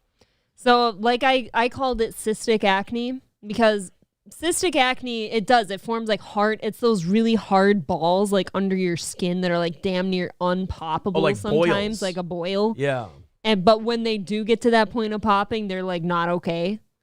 A lot of times that's like a hormone thing too. Like people with like hormonal cystic shit will get it around here or back here. You know, oh God. Do something about that. Just stop the steroids. Because I promise you, if you're going for girls to think you're sexy, that's not going to help. All right. Is this a name that's going to fuck me up, or can I read this one? I don't know. Because they're getting creative. I'm reading it. Donna Gletto. That seems It seems legit. Okay. Donna Gletto with $4.99 says only 95 more. You are correct. We are into the double digits now. Thank you, Donna. Thank you very much, Donna. I love that you guys have been so sneaky with the fucking racist names that I see like a normal human being's name and I go, you trying to make me say the N-word, you little scamp. You know what? Look. I understand. Hey, Cerberus, we're moving on. We're changing topics. Don't you worry about it, buddy. I sense some of you are going, fuck this. I don't want to talk about cysts. Well, how about women in thong bikinis? I'll give you that next. See, look, I know how to pace a show. I know when the audience is leaving. So when I grab a certain story, when I'm prepping the show, I have another one ready right after it that's going to bring you right back. He's so now, a genius. Thank you. I go from back acne guy to titties and butt in a swimsuit, if you will. This one, now, it's also a woman that we're all probably going to end up hating because she's one of these women that likes to go, what? I don't understand it. I just have my tits and my ass out in the middle of public. I don't know what everyone is staring at. She's an Instagram model who likes to wear thong bikinis in public. No, I have a thong bikini that even Aaron hasn't seen yet. I would never wear that in public. She has a thong bikini. Well, you have to now wear that this evening. I want to wear it next time we go fishing. Okay. For deal. sure. But you can't wear a thong bikini in public and also want your privacy respected and no eyeballs on you. That's not how it works. You didn't give your butt any privacy. Right. It's a paradox. Patrice O'Neal once said, I can comment on anything I can see. And in this regard, that's everything but your nipples. She's not even keeping your privates private, but she wants privacy. Right. That's so confusing. A woman has divided opinion online after calling out strangers for giving her dirty looks when she wears thong bikinis in public. Oh, yeah. Gianna Marie from Oahu, Hawaii, took to TikTok to reveal that women aren't very accepting of her barely there beach style. Well, for two reasons. One, you're doing it for attention. All right, don't pull I don't like it when these dummies think that we're all as stupid as they are. It's really insulting. It is. My intelligence has been insulted. Yeah, when they're like, "Oh, I don't know why all these people." Yes, you do. You chose to dress that way because you went, "Oh, I look so hot and I look so good, and I'm just gonna show." These are the same women who go, "Oh, well, I just have the confidence to show off what I have." Well, if you have the confidence to show off what you have, then you shouldn't really give a shit if people are staring at you or not, because showing off what you have means you want the world to see it. I agree. If they're eye fucking you and you're in a burqa, you can be upset. If I were to wear a bikini shopping, I would expect to be eye fucked, right? She added that as a native Hawaiian, cheeky thong bikinis are the norm and her staple piece. Right, but people usually wear a cover up. The popular influencer and actress is no stranger to controversy because she regularly shares her candid views on life, from relationship advice to style trends. So She wants to give her opinion on everything, tell everybody what she thinks about all this stuff. But then the minute she goes out with her tits and ass out and people go, oh, what the hell? It's like, I don't understand why all these people have an opinion on me. So you get your opinion on everyone else. Right. But they can't have their opinion back on you when you shove it in their face. So she wants her cake and eat it too. Like she doesn't want people to talk to her. Okay. Yeah, this is her. She says, when Hawaii girls go to a mainland beach and are getting dirty looks from other women because cheeky thong bikinis aren't a norm like how it is here. Well, guess what, sweetheart? When in Rome, do as the Romans do. How's that? Look, look at that. You have to dress certain ways around certain people. I won't wear certain swimsuits I have around the kids, for God's sakes. Like, you have to plan ahead. Yeah, if you're going to a public beach, well, it's not even a public beach. She just goes out like this, like for a walk and shit like that. Oh, this is fine. I might wear a bikini top in my yard for yard work. I would not walk around the neighborhood with a dog in it. So if people look at this and go, hey, you know, a little, I mean, this is no different than going out in your underwear. Oh. And then you're going to go, oh, I wonder, why are people being so judgmental? God, I mean, look, I'm not a prude. If you want to wear this shit, go ahead. Sure, but don't complain. Yeah, but then when you go out begging for attention and then you get attention, you don't get to bitch about the attention. I mean, she's lovely. She looks good. That's all the pictures they have, too. But is that it? Well, that's too bad. That was it. So people in the comments section of her post, thong bikinis are way more flattering. If they want to hate, let them. Simp. They are just jealous, Scott said. Start the trend. Yeah, that's a guy who wants you to, like, he wants to see you in that. That's it. I love thong bikinis, but feel so awkward wearing them because no one else does. At this point, the normal ones look like diapers. That's not untrue. No, because they are okay with having full coverage tan lines, someone said. So people are, because she's hot, a bunch of people are going, yes, queen, you go ahead and rock it. They're just jealous of you, so on and so forth. It's like, no. Again, if you have the swimsuit on and you're proud of what you got, go ahead and wear it. But for you to then go on social media, I don't like that she's going on social media and going like, why are people looking at me? I don't like it. Bullshit, she loves it. She's doing it for another social media post. I don't know how far you scrolled down in that article, but she is an OnlyFans model. Wow. Does that knock you off your socks? Yeah, Helgi23 nails what I was trying to say. She doesn't actually give a fuck. She's just bitching so that she gets even more attention. Yes. This will drive traffic to her OnlyFans. And people will, like, defend her on it because they don't know what she's doing. They'll defend her and go, you leave her alone. She's not upset, guys. You're simping for the person that was... Right. That was the goal. Half of them are simps, and then the other half are like, oh, I just really wish more women would dress like this so I could just see ass everywhere. Right. That's exactly. All right, we got to move on. So I think I canceled out. Yeah, Stevie J says maybe she pops her Bacne on her OnlyFans. I mean, it's possible. Hot. Yeah, maybe she does it all. She really wouldn't that be great? You see a woman in like a thong bikini from the front, and you're like, holy shit, she's fucking hot. Do a twirl for me, sweetheart. She turns around, she's just loaded with Bacne. God. All right, guys, I have a question for you. She shows up. She's super hot from the front. Big tits, nice ass. She turns around. Bunch of Bacne. Would you? I'm out on that. Like, if they're... You're not a lesbian. I hear you. So it doesn't count. I guess men can answer. Men have to answer that. If it was a guy for me and like normal people have one here or there, sometimes that's fine. But if it's like the galaxy of Bacne, yeah, I can't do it. I can't think about that touching me. Cerberus says, I'm still eating. Some good-ass fajitas, too. Well, I love a fajita. Ryobi says, I like girls with vaginal acne. I don't call it herpes. It's racist. Amanda Hug and Kiss says no. Dan Snot says no Bacne. Justin Dabbler says I'm in. Why doesn't that surprise me? Turtle says any port in a storm. Triple N says what that mouth do. Koenig says as long as she doesn't have cuntney. What if you like doggy style? What if you like it from the back and that's your view? Oh, Victor, I'm in. Pus is lube. I'm with Cerberus now. James says, close my eyes and take it. Ryan says, strictly missionary. Can we keep a shirt on her? Yeah, but what if you like the front? A low-cut shirt. I don't know. It looks like most of the guys here have way more standards than I gave them credit for, because I didn't think most of them would. Would you?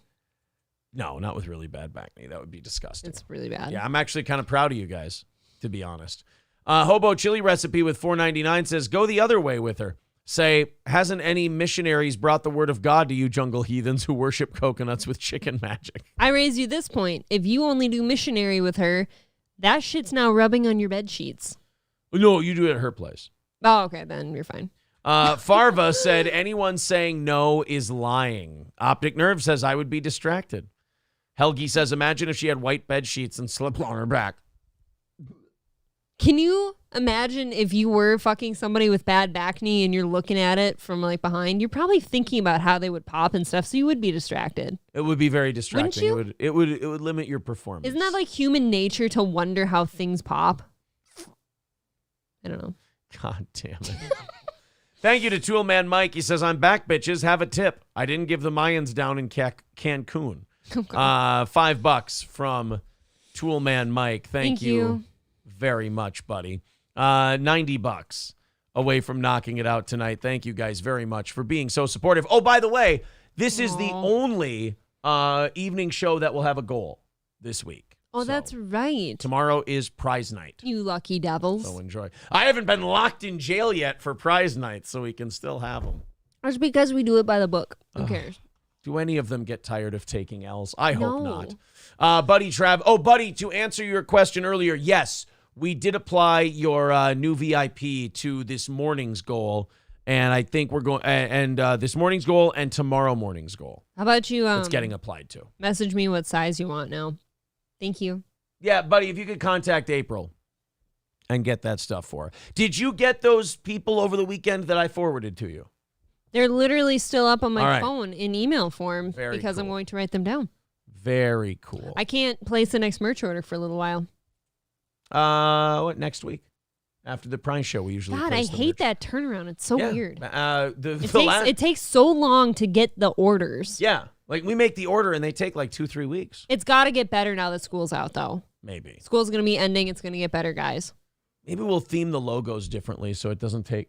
Would that... We can, yeah. Okay. And they can handle more the people in-house. that we use service like an entire town's worth of schools.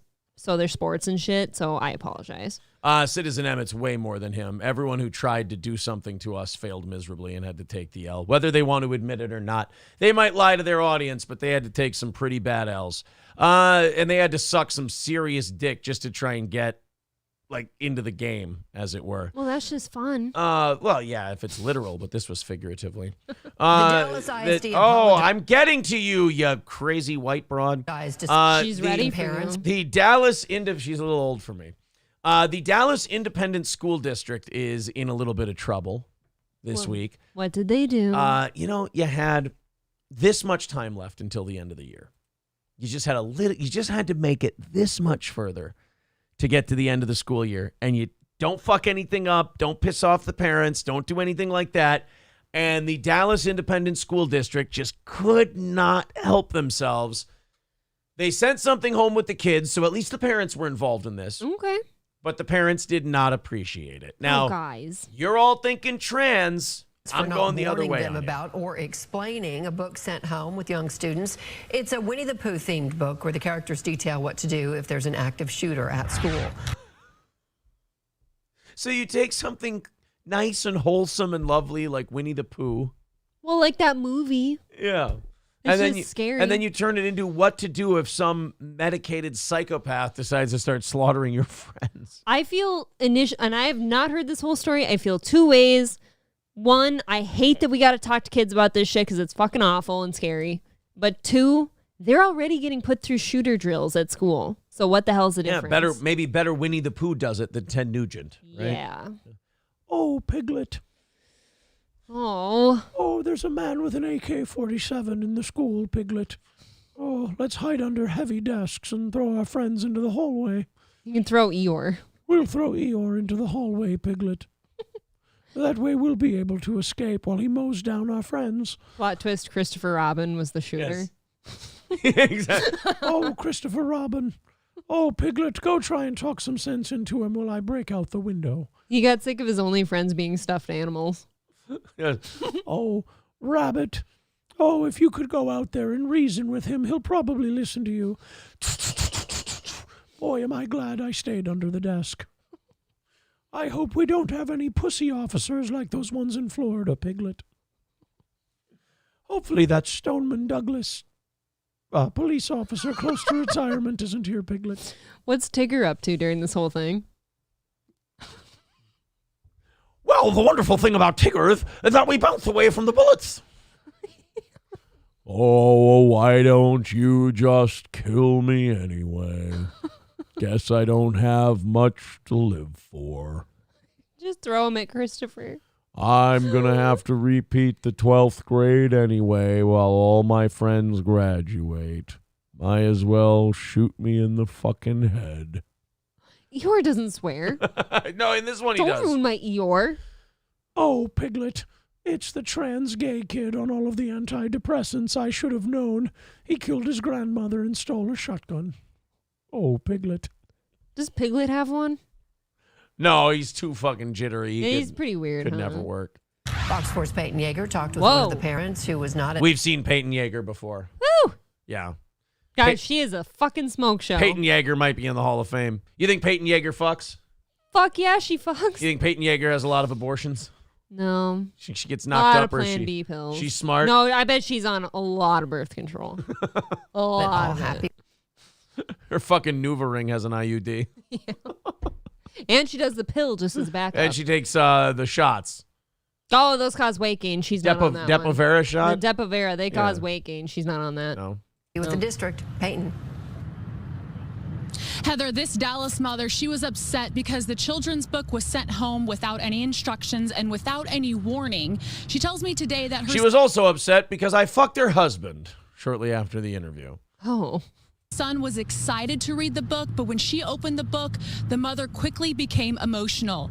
Dallas ISD As mothers often do. Right, I was just going to say not abnormal. Okay. apologizing for sending home the book without any context. Instead, it was just thrown in the backpack. Like, here you guys go. Here's a present about what might happen to you. Mommy, they sent us home with a Winnie the Pooh book. Can you read it to me?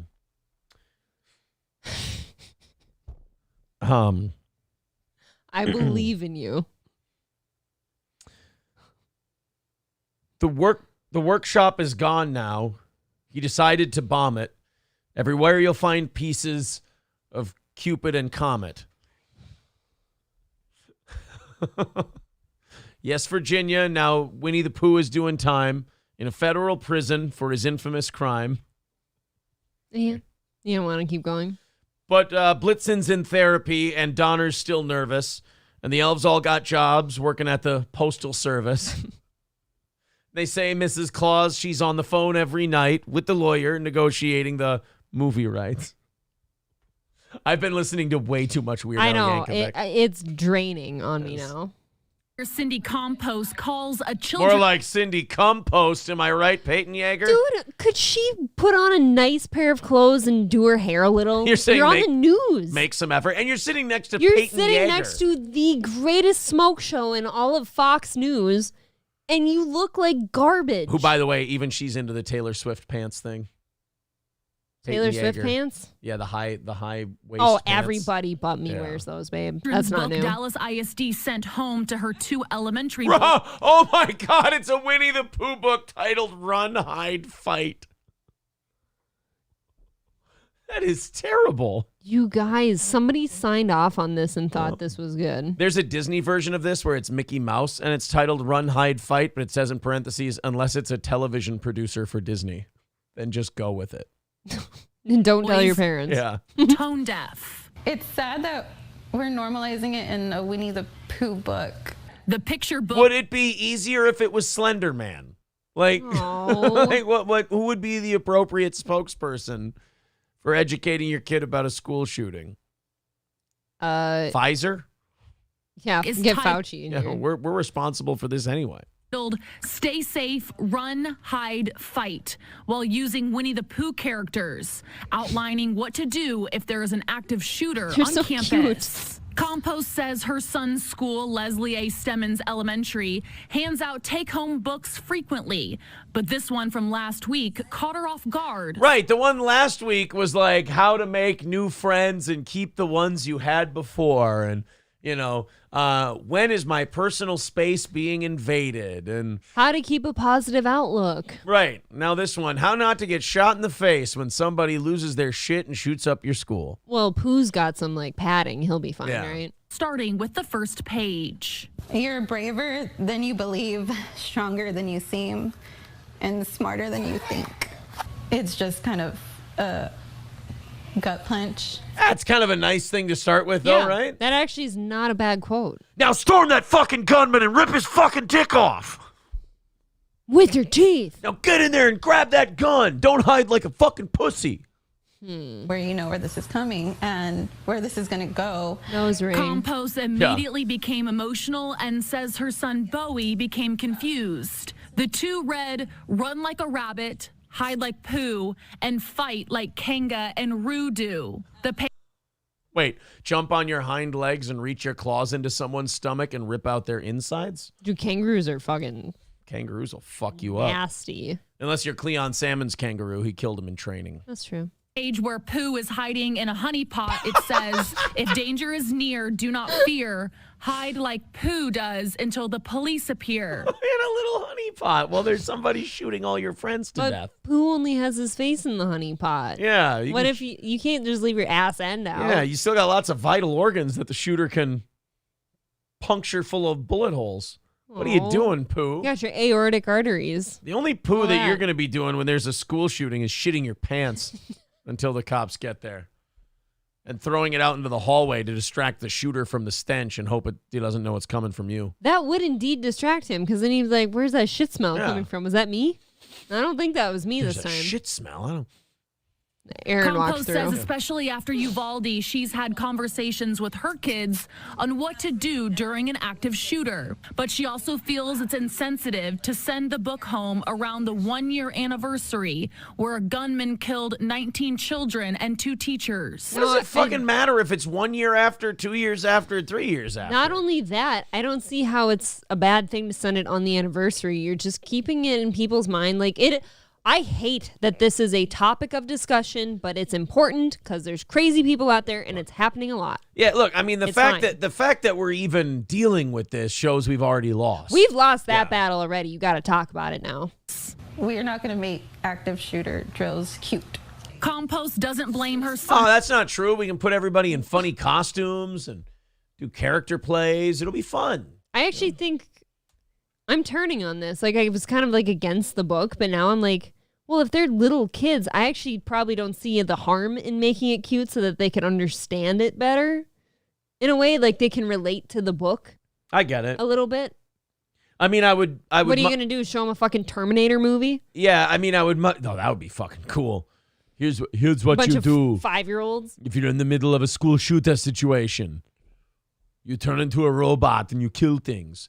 I don't know. Like, I would much rather we open state hospitals and just lock up crazy people, but we're not going to do that. I So agree. Winnie the Pooh book it is. Yes, we have to have this now. Give teachers hand grenades. We'll be good. What? Don't you kind of kill the kids with that now? Yes, but we'll get some of theirs as well. Come on. You got to go with an I don't Edward know. Longshanks attitude towards this whole I thing. don't know. Teachers, but still wanted answers. Ooh, I've got it. Okay. I know how to stop school shooters. In case of emergency, suicide bomb vests on the... You think that would work well? Could you imagine? Like a detonator in there, like a detonator in a teacher's hand, and you just send them up there. Well, what would you do Got to 'em. get them to Got go 'em. out there? Would you just...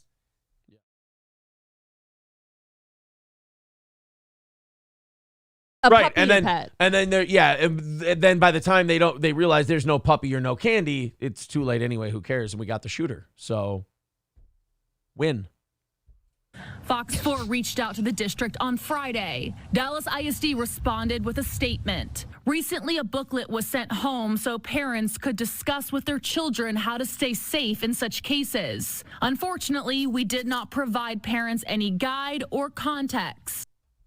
I mean, it seems pretty self-explanatory. There's a school shooting, hide in a honeypot like the obese bear you're reading about. But to single mom nose ring compost lady. Yeah. You need a context paper sent home saying, hey, we're sending this book home. Could you go over it with your kid so he knows? Although personally, I would say that those people, usually you give them all the things on that checklist, they'd still complain about something. She just wanted to be on the news. Yeah. In fairness. But then they sent Peyton Yeager, and then she felt like an ugly fuck. Damn.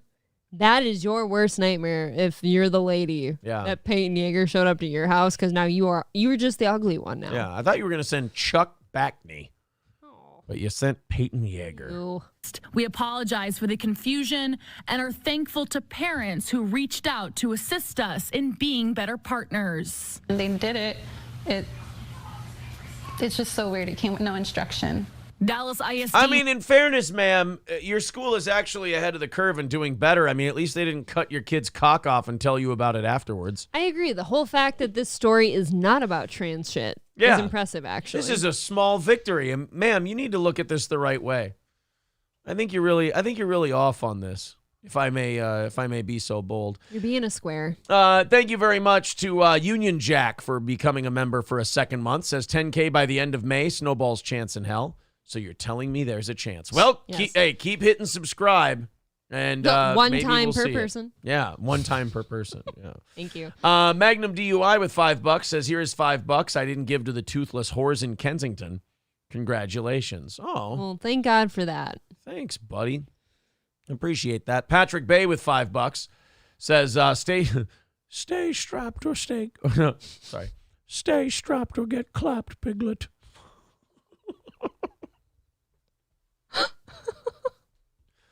Oh. Can you imagine if they just had the machine guns around them and everything? Wouldn't be nothing if it wasn't for that king shit cop. All I wanted was something to eat, Piglet. But he kept pushing, sir. He drew first blood.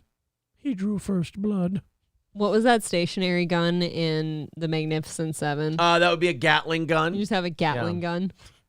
Tim the Ancient with $5 says, reminds me of that Winnie the Pooh molestation PSA O&A covered. Oh, shit. This is very good. $80 away from tonight's goal, guys. Thank you very much. Oh, my God. And we're about 18 minutes away from rattling the cans, playing the music, and seeing if we can knock out the rest of it. Flex gifting a membership. Thank you very much, Flex. Who'd that go to? Thank you. Johnny Chimpo.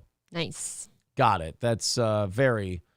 very cool. Thank you guys for your generosity. What did I say we were at? 80? I think so. A whopping $80 left tonight. Thanks, boys and girls. Thank you. Not much left. Yeah, he's getting excited about Just a Dabbler is getting very excited. It's almost music time. His So booty's starting to twitch. yeah, as long as you guys don't knock out that goal in the next 18 minutes, Just a Dabbler is going to have something to listen to. But uh-oh, there goes Suave Banana. Now we're down to 70. Thank you. Ruh-roh. He says, husband is sleeping, recovering from ketamine treatment. Glad I get to hang out with you guys while I grill steak. Okay. Wait a minute. Gay guys, ketamine. I didn't even know you guys needed a prescription for that. I thought you guys just got to do it for fun. It was one of the perks of being gay. I don't know. Ketamine treatment, they're doing that for, is it mental things now? Like depression? I don't know. I think so. I don't know.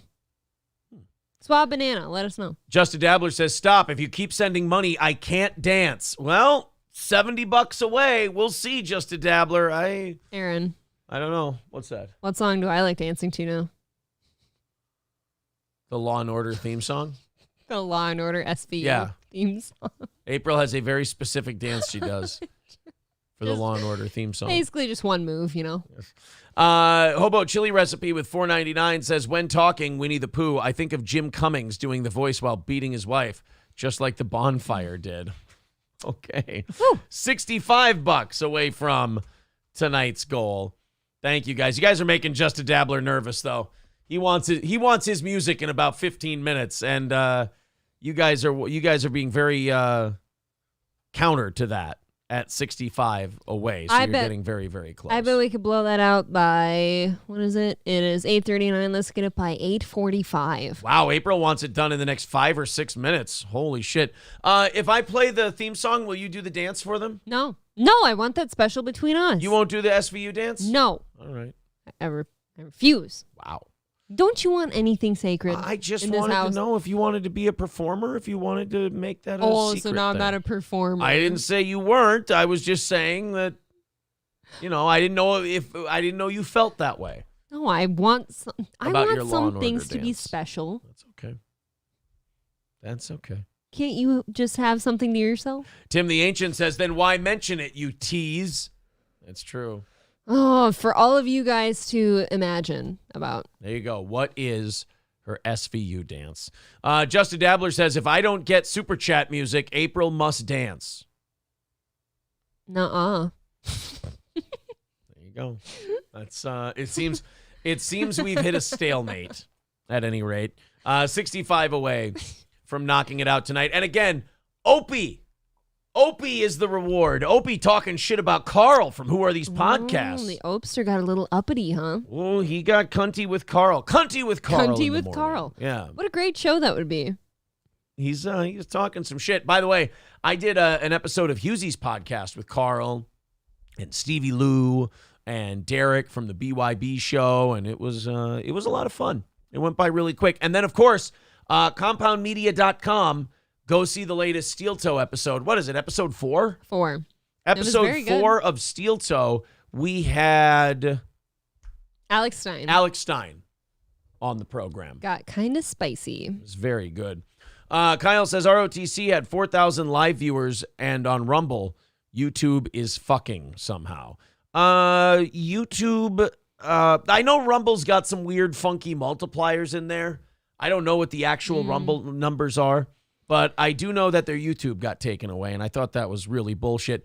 YouTube just seemed to have it out for ROTC. I don't know if it was because they switched to Rumble and YouTube keeps track of that shit. I don't know if it's just because they're so political. I figured people flagging them that don't like them.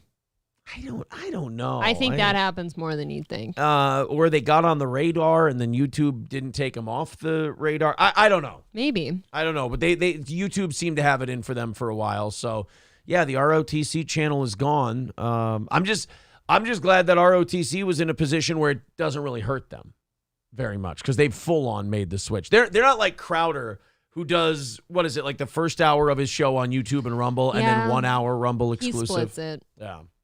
Mr. Fuck big tech and YouTube is the devil and YouTube is the enemy. Well, Steven, Steven, you've got your alternative. You're on Rumble now. You don't need to use big tech. You don't need to use YouTube. And yet he still does.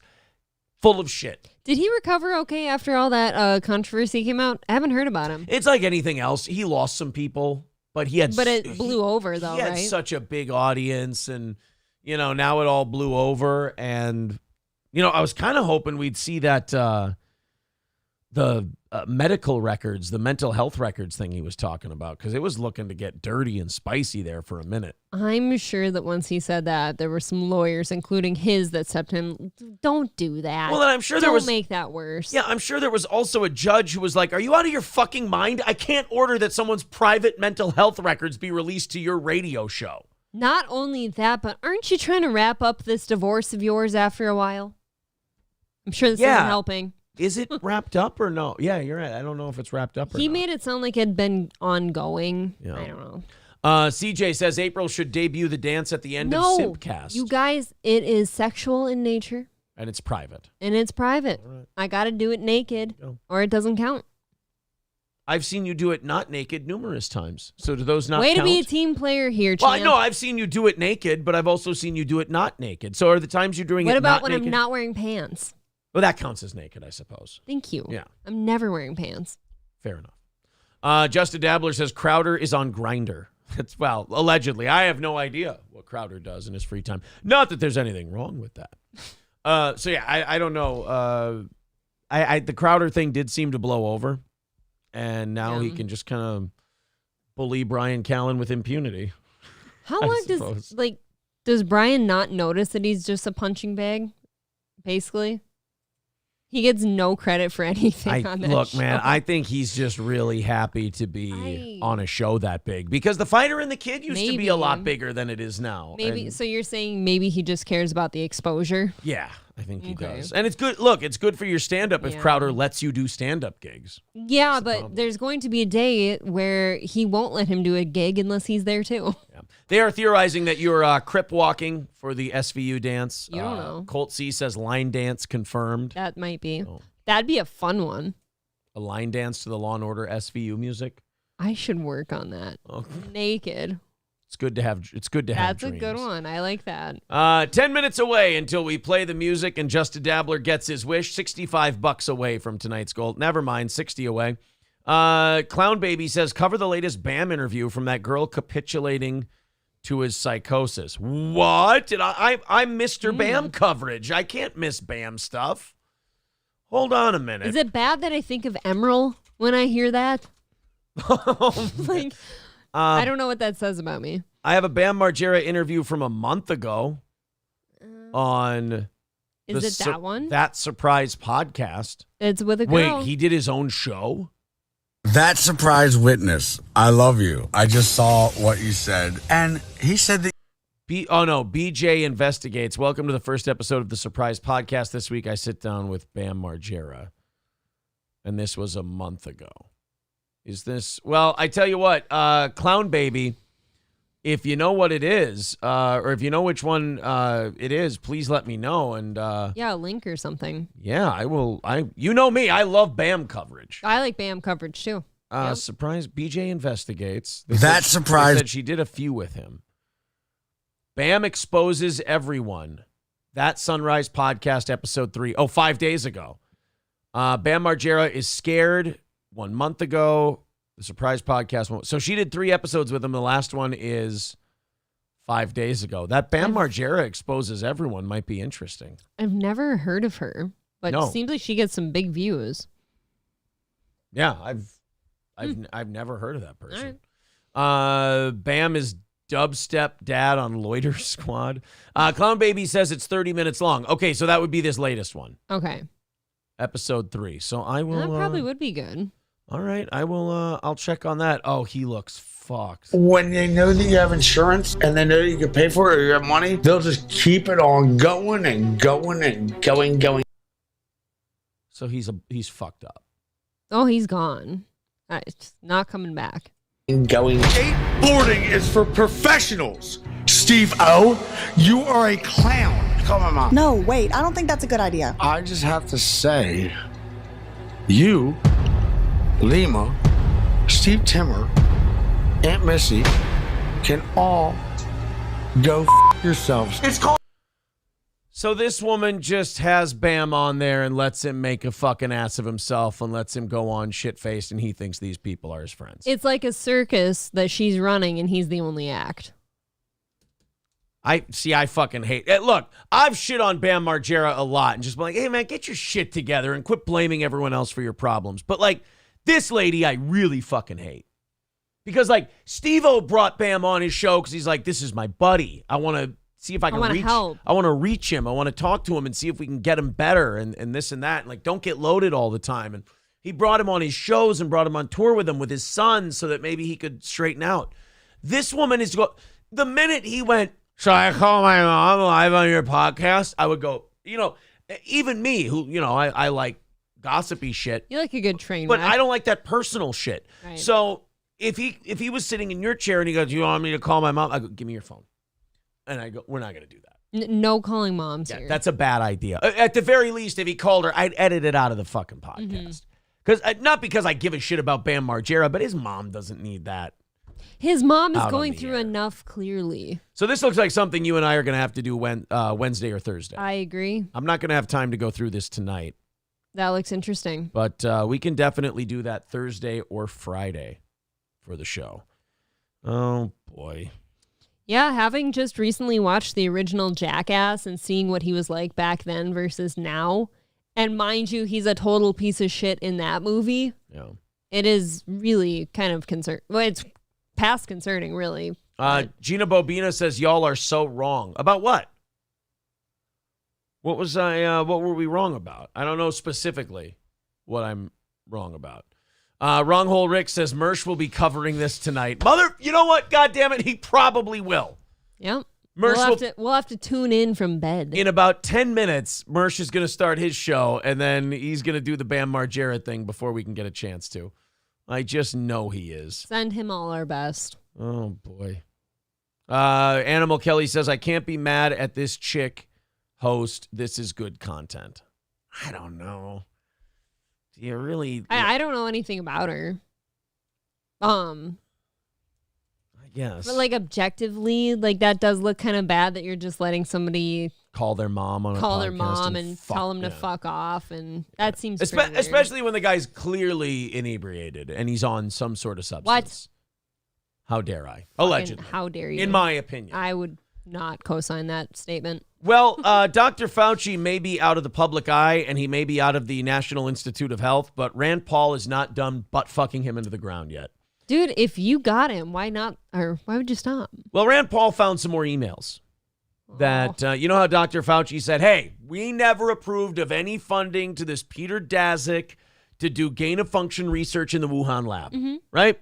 Sure. Peter Daszak from EcoHealth Alliance, which is who the NIH gave money to for their research with the Wuhan lab in China to work on these diseases.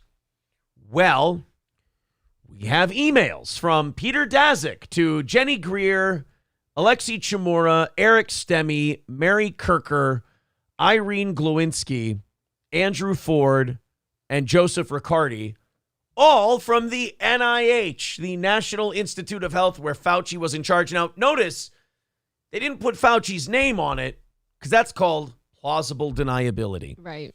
This was an email in 2016. Dear Jenny, this is terrific. We are very happy to hear that our gain-of-function research funding pause has been lifted. Cheers, Peter from EcoHealth Alliance. Oh, very nice. Isn't that exciting news? Yeah, well, if Fauci never funded gain-of-function research, then why the heck did EcoHealth President Peter Daszak, the partner of the Wuhan Institute for Virology, send the NIH an email thanking them for restoring funding for gain-of-function research in 2017? Now, remember, in 2018 or 2019, Dr. Fauci did have the definition of gain-of-function research changed to get around a ban on gain-of-function research. Which you do. By the way, a trend that he kept up during COVID of just changing the definition of shit. It was fun. We all need new dictionaries now. Yeah, after the pandemic. Two subordinates of Dr. Anthony Fauci raised concerns in May of 2016 that taxpayer dollars may be funding gain-of-function experiments on bat coronaviruses at a Wuhan lab, but dropped the issue after nonprofit group EcoHealth Alliance downplayed the concerns, according to documents. The National Institute of Allergy and Infectious Diseases staffers reversed course after requesting EcoHealth President Peter Daszak submitted a determination to the agency that downplayed the risk of his proposed experiments. Boy, that didn't age well. Not even a little. Come on, guys. Give me the money for the experiments here in Wuhan. What's the worst that could happen? Joe Biden becomes president? Oh. The NIH incredibly accepted EcoHealth's belief that this work would not be considered gain of function and accepted EcoHealth's rationale for this belief. Daszak also notified NIAID staffers in a June 27, 2016 email that he was reliant on Wuhan Institute of Virology researcher Shi Zhengli, who has known ties with the Chinese military, to notify him if their lab-created viruses exhibited enhanced replication. The records were obtained by the White Coat Waste Project as the result of a FOIA request and provided exclusively to the DCNF. So there we are. Just all another... of Fauci screaming, we didn't give them money for gain-of-function research. Senator Paul, you are being irresponsible with that kind of talk. And then what? The email comes out. The email comes out showing they were writing pretty chummily about gain-of-function research. That's how that shit goes, though. It's like these people all talk together like they're fucking golf buddies.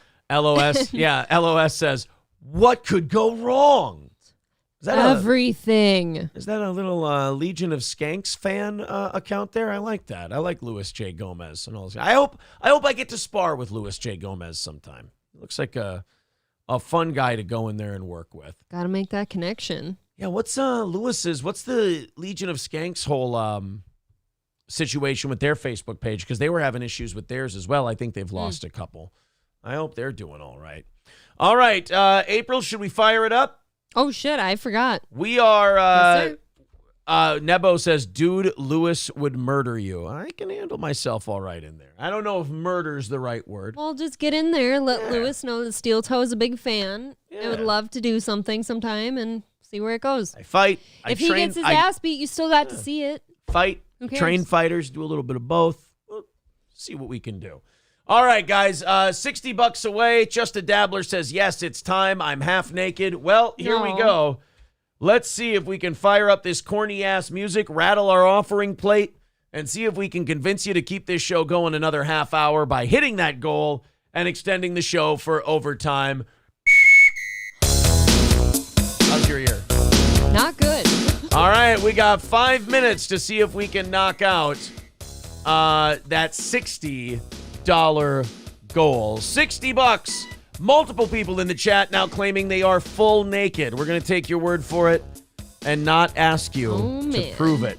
$60 away. There's the Streamlabs, PayPal, and Venmo links in the chat. Super chats, memberships, gifted memberships, and Rumble rants also count. Animal Kelly with $20 says, get Bam on MLC. Kevin Brennan will straighten out Bam. Dude, that'd be wild. You're a fucking idiot.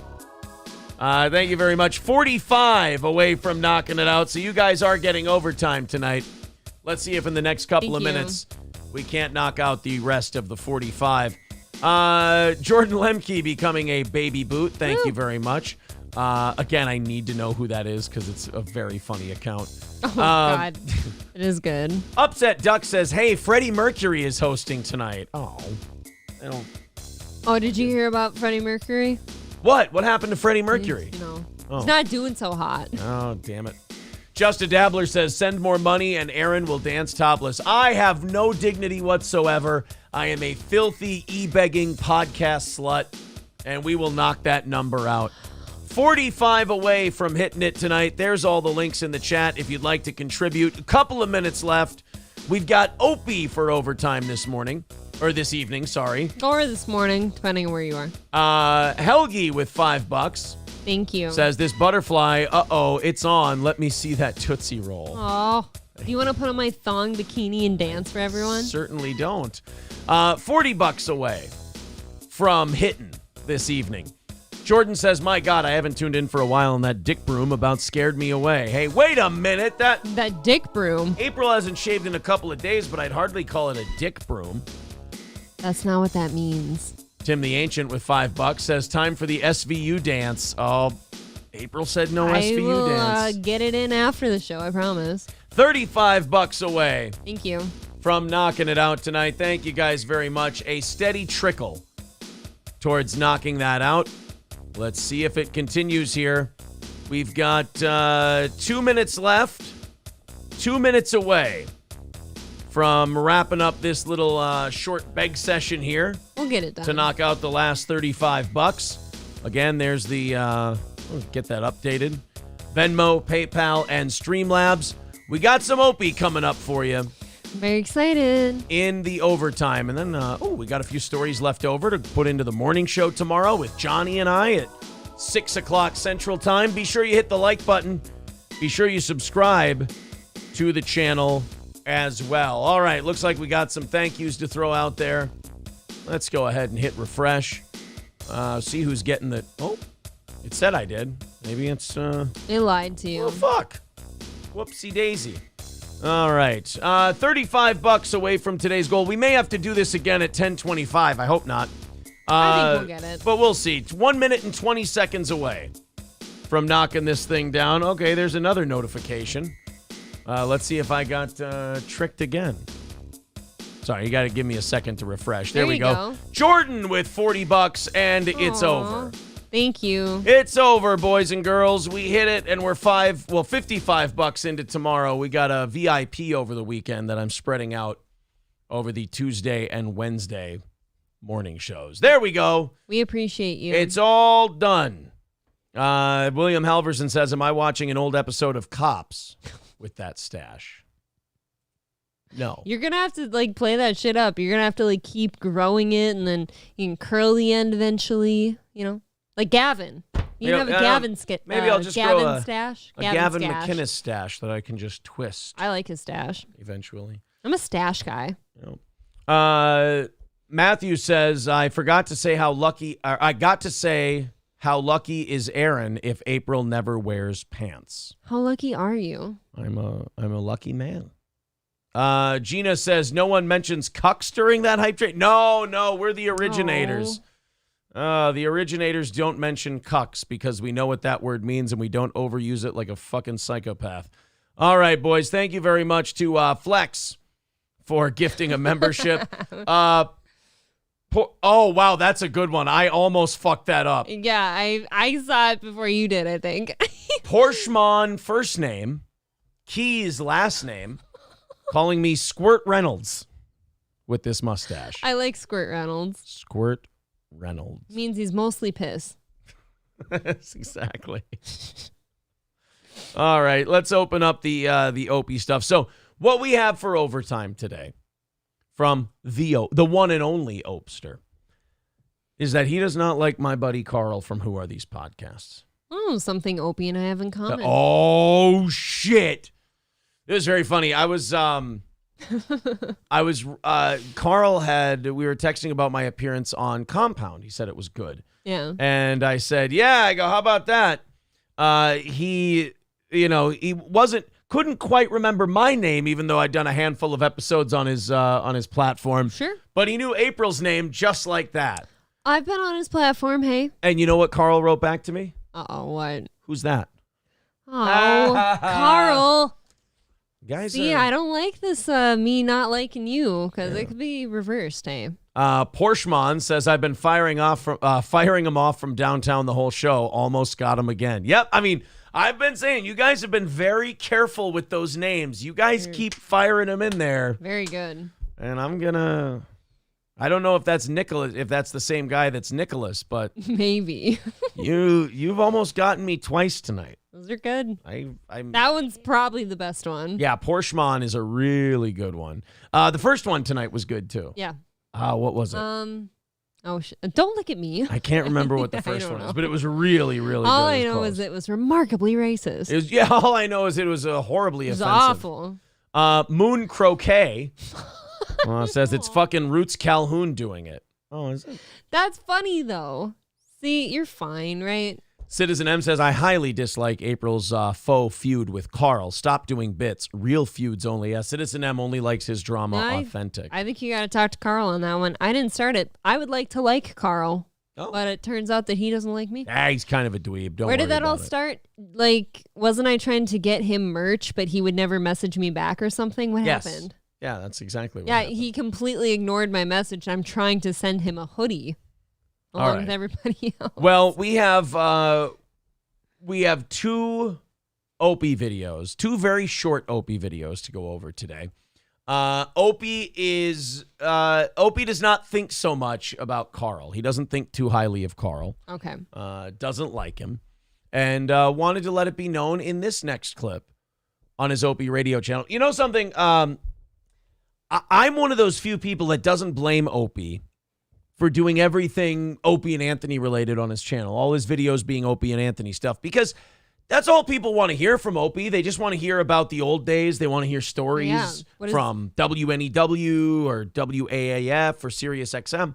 That's all they want. Right. What do they want to hear about? His poodle? Yeah, they don't want to hear about Opie's doggy. They don't want to see Opie with the vegetables. They don't want to see coffee. Yeah, they don't want to get him some steel toe coffee for that mug. There you go. Yeah, they don't want to see Opie talk about the topics of the day. They want to hear about the illustrious career he's had. Yeah. But then he puts those videos out and they do pretty well. But then he gets ashamed that O&A stuff is getting him all his views. So he tries to put out hey, here's what I think about this. And it gets 150 views. And he goes back to the O&A stuff. Look, I know what my audience wants, and I know what brings in other audiences. I figure if we get to 1,000, that's like bare minimum that I'm okay with. 2, 3, 4,000, I'm really happy with those. Those are great. Opie can do 1,000 views if he just does Opie and Anthony talk stuff. Yep. And that'll be a respectable number. People want to hear that. So I don't know where he's at now with his with his confidence in terms of putting up O&A material. But he decided to address Carl from Who Are These Podcasts, and he thought this one would hit. I don't know if it did, but these are Opie's thoughts on Carl. Carl does Who Are These Podcasts? It's a show that's loosely based on Jocktober, the Opie and Anthony bit where they would make fun of other terrestrial radio shows. Of course. Well, Carl does it, but he does it with podcasts. So that's his little spin on the whole deal. Let's see what Opie thinks about it. If you go on WATP, now I have no respect for those guys at all. Like literally no respect. Now, my first pause. Does Opie have no respect for Carl from Who Are These Podcasts because Carl's ripping off his bit? Right. Because Anthony has no problem with it. He embraces it. He likes Carl. He likes Carl. So is it because Opie objects to Carl doing the bit, or is it because Carl has a regular segment that he probably trots out once every month making fun of Opie? Or is it that Carl has a relationship, no matter how loosely, with Anthony? That could be it. Yeah, they're friends. They're legit friends. They've hung out. Supposedly they're fans, but take shots at me, but not Anthony. No. Yeah, no, okay. I have no respect for the guy, and I'll tell you why. Because I guess his show, I swear I've never heard a minute of it, but I'm aware of it. Of course I am. And I got people that... Okay, I don't... Okay, already I call bullshit, first of all. But also, I hate it when you do that. If you don't watch it, then you can't comment on it. On the contrary, though, most of these people that say, hey, I've never watched a second of their stuff, I have no idea what they're about, they can then list chapter and verse what the show is about. Chad used to do that to us all the time. Whenever he would mention us, he would go, I don't listen to them. But here's what they said. Bing, bing, bing, bing, bing, bing, bing. To my point, he knows enough that they will not take shots at Anthony, but all the shots at him. Right. Okay, but I thought you didn't watch. And by the way, Carl will take shots at Anthony. Right. They'll be relatively good-natured because they're friends, but, you know, I think we were talking about this on Hughesy's show. Like, Hughes was like, is Anthony too controversial now? And, you know, Carl, you're friends with him, and Aaron, you work for Compound. Well, you got, you know, what about this rant he went on when he was on Cozy playing video games? And I'm like, oh, I'm sorry. Do we all have to babysit Anthony? And when he says something about race, we all have to, like, come out with a public statement that goes, oh, that's naughty, naughty. No, it wasn't my night to watch him. Yeah, I didn't know that the rest of the world didn't already know that Anthony has his particular feelings on race, and he makes them very publicly known. Which is, in fact, one of the reasons people do tune into Anthony, right? It's one of the reasons. One But, of I the mean, perks. just the idea that it's like, oh, is... you know, Aaron or Gino or Chrissy or you guys, do you want to address Anthony's latest comments? No, Anthony's beliefs and comments are his own. My beliefs and comments are my own. I don't know where There's a reason you're not logging into Anthony's Twitter and tweeting for him, is what you're saying. Not anymore. Not after I got warned that one time. After I wrote something semi-nice about a black Anthony lady. got a message to his phone. You've had a new login from Minnesota. Is that you? And the tweet was, you know, I think these black people are all right in some of these places. And then they said, never fucking again. And Ant got pissed. Yeah, nice fucking tweet, Hayes. Don't ever fucking do it again. So Opie's probably just upset that Carl's, you know, he takes it easy on Anthony. I get it. Now, look, Opie, in fairness, Anthony does a show. You sit out on your deck and talk to potatoes. You guys do different levels of broadcasting. Tell me stuff and this and that. So basically he's doing Jocktober. So it's literally my bit. A lot of people are doing Jocktober, literally my bit. And then, you know, hey man, we gotta like show you what this dummy's doing, and let's take this little piece of video where Opie sucks and let's exploit that, man. Wait a minute, that's what I'm doing. How dare you? Carl's ripping me off. Now, look, everything in the podcast world where you look at clips and talk about them and make fun of them, I mean, that's been done since clips existed. I mean, Jocktober didn't even invent that. So what I'm reading from him, though, what I'm picking up on is that he is taking ownership for said bit, and he's upset now that other people are turning that bit of his on him. I'm guessing he doesn't like being on the receiving end. Okay, but you could say, who are these podcasts is a tribute to Jocktober. Sure. I mean, you could also technically say that there's a little bit of a Red Bar angle to what they're doing, where you're playing the video and then you're pausing it and commenting on it. Red Bar doesn't own that. Jocktober doesn't own that. Howard Stern doesn't own that. That's something that people, they've done that on the news before, where they play video and then talk about it. Or Fox News does it. I've MSNBC never seen does that. it. So, like, it's so childish for people to go, I invented that. Like, Opie used to make fun of Howard Stern for going, I invented this. Everyone else is ripping me off. And now here's Opie, because he's butthurt that Carl teases him every once in a while.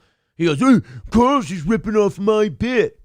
Oh, yeah. You know, and here's the other thing. And we'll get to this a little deeper when we play our next Opie clip, which is the Jocktober one. Opie, maybe you thought of the idea of doing this. Maybe you did. Maybe you didn't. I wasn't there. But like Sam and E-Rock and Danny and all those guys, they're the ones who pulled the clips. They're the ones who found the shows. Like, you didn't do any of the work putting Jocktober together. Sam would get requests from listeners of shows that you guys should fuck on. He would pull a shitload of clips, and then he would play them for you the day of the show, and you guys would just comment. And Anthony and Jimmy would say something funny, and you would just get angry and pissy. Like, April and I were listening. Great time, though. Yeah, April and I were listening to some Jocktober this weekend. Some old O&A Jocktober. And I remember Opie came on, and April goes, oh, my God, is that Opie? It's just the way her I'm so used to listening to Jimmy or Anthony, and it's like, as soon as he pops in, it's like, oh, God, he just doesn't sound like he's having fun. You're just kind of waiting for his time to be done so the other two can keep going. Yeah. I wish that wasn't the case. Opie was like the guy, he was like the little brother that they had to let play on the team. Yeah. And you had to pass him the ball every once in a while. And you're like, okay, yeah, he'll miss the shot, but we know how he misses, so we can grab the rebound and put it back for him. That was Opie's role. We're just keeping everyone honest out there, man. And then people ask the guy, why don't you go after Anthony then? There's plenty there to make fun of, and you don't do it. That's why I won't go on their show, and I have no respect for them. Zero. Absolutely zero. I think I heard it the first 3 times. Wait, how much respect does he have for Carl? A big old goose egg. Oh, 0? Okay. 0. Yeah, it's not that they make fun of you. It's that they won't make fun of Anthony. You see, Opie invented making fun of radio shows. Did you know this? Oh, no, thank you for telling me. James Bomert says, this guy is pretty funny. Yeah, right. Legion of Skanks says, Opie would be a Jocktober bit if not for Ant and Jimmy. That's kind of what I'm getting after. Yeah, that's being turned around on him. Like, his idea of what Jocktober is being flipped on him. Now he's the butt of the joke. Yeah, I would respect Opie a lot more if he would just, number one, what he lacks is honesty, because he thinks too highly of himself and he doesn't have a sense of humor about himself. So, like, he tries to protect himself while going on his rant, like with the WATP thing where he goes, oh, I never listened to any of it. Because he can't let anyone think. Yeah, he can't let anyone think that he's ever heard any of this haters show. Right. I mean, he kind of just reeks of insecurity. Yeah. And it's too bad. Well, here you're going to hear him say that he came up with 2 staple Opie and Anthony bits. He came up with both of them. Whip 'em Out Wednesday and Jocktober. Okay.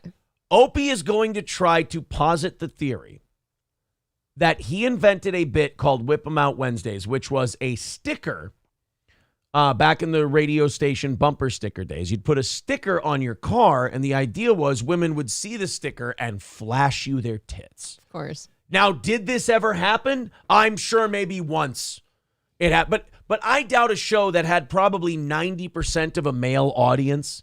I doubt that a lot of women on the side of the road just saw a sticker and just showed their titties. You don't think they knew? Right.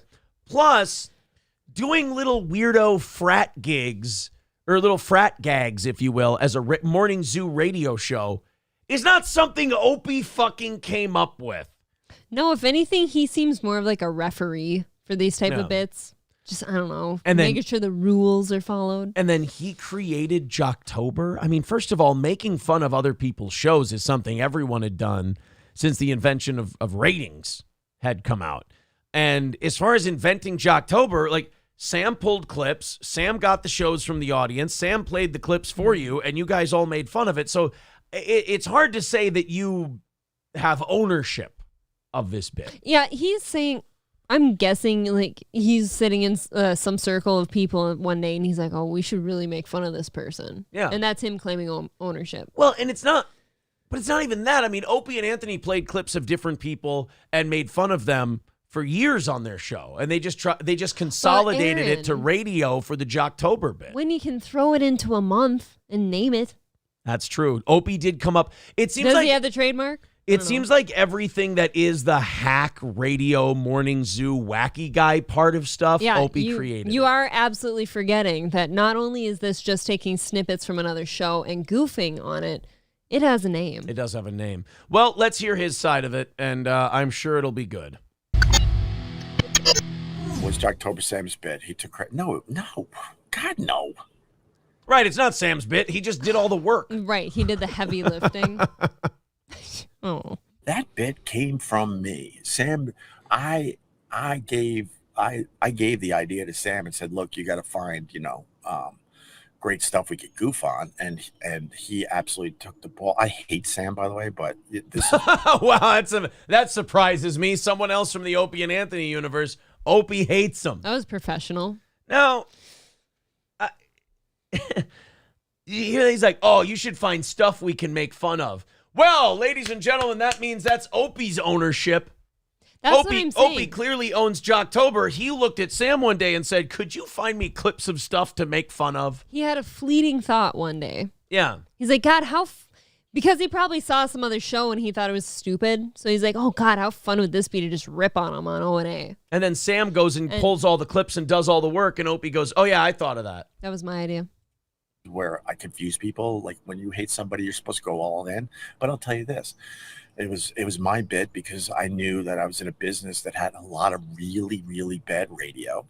And I had the idea, and then I gave it to Sam and said, look, you know, find audio from shows that we could goof on. So he did a fantastic job with it. Absolutely. But the original bit was my idea. I came in with it because I was like, you know, we got to start making fun of these horrendous radio shows. Again, that's not your bit. Right. That'd be like Opie saying, oh, I decided one day that, you know, humans should really put lights in their showers so that they could see things nicely in their showers. No. And then claiming you came up with the light bulb. It's the talk radio version of radio. It's the talk radio's version of going, you know what we should do on our show? Play music. Whoa. Yeah, no, you didn't think of that. Everyone plays music.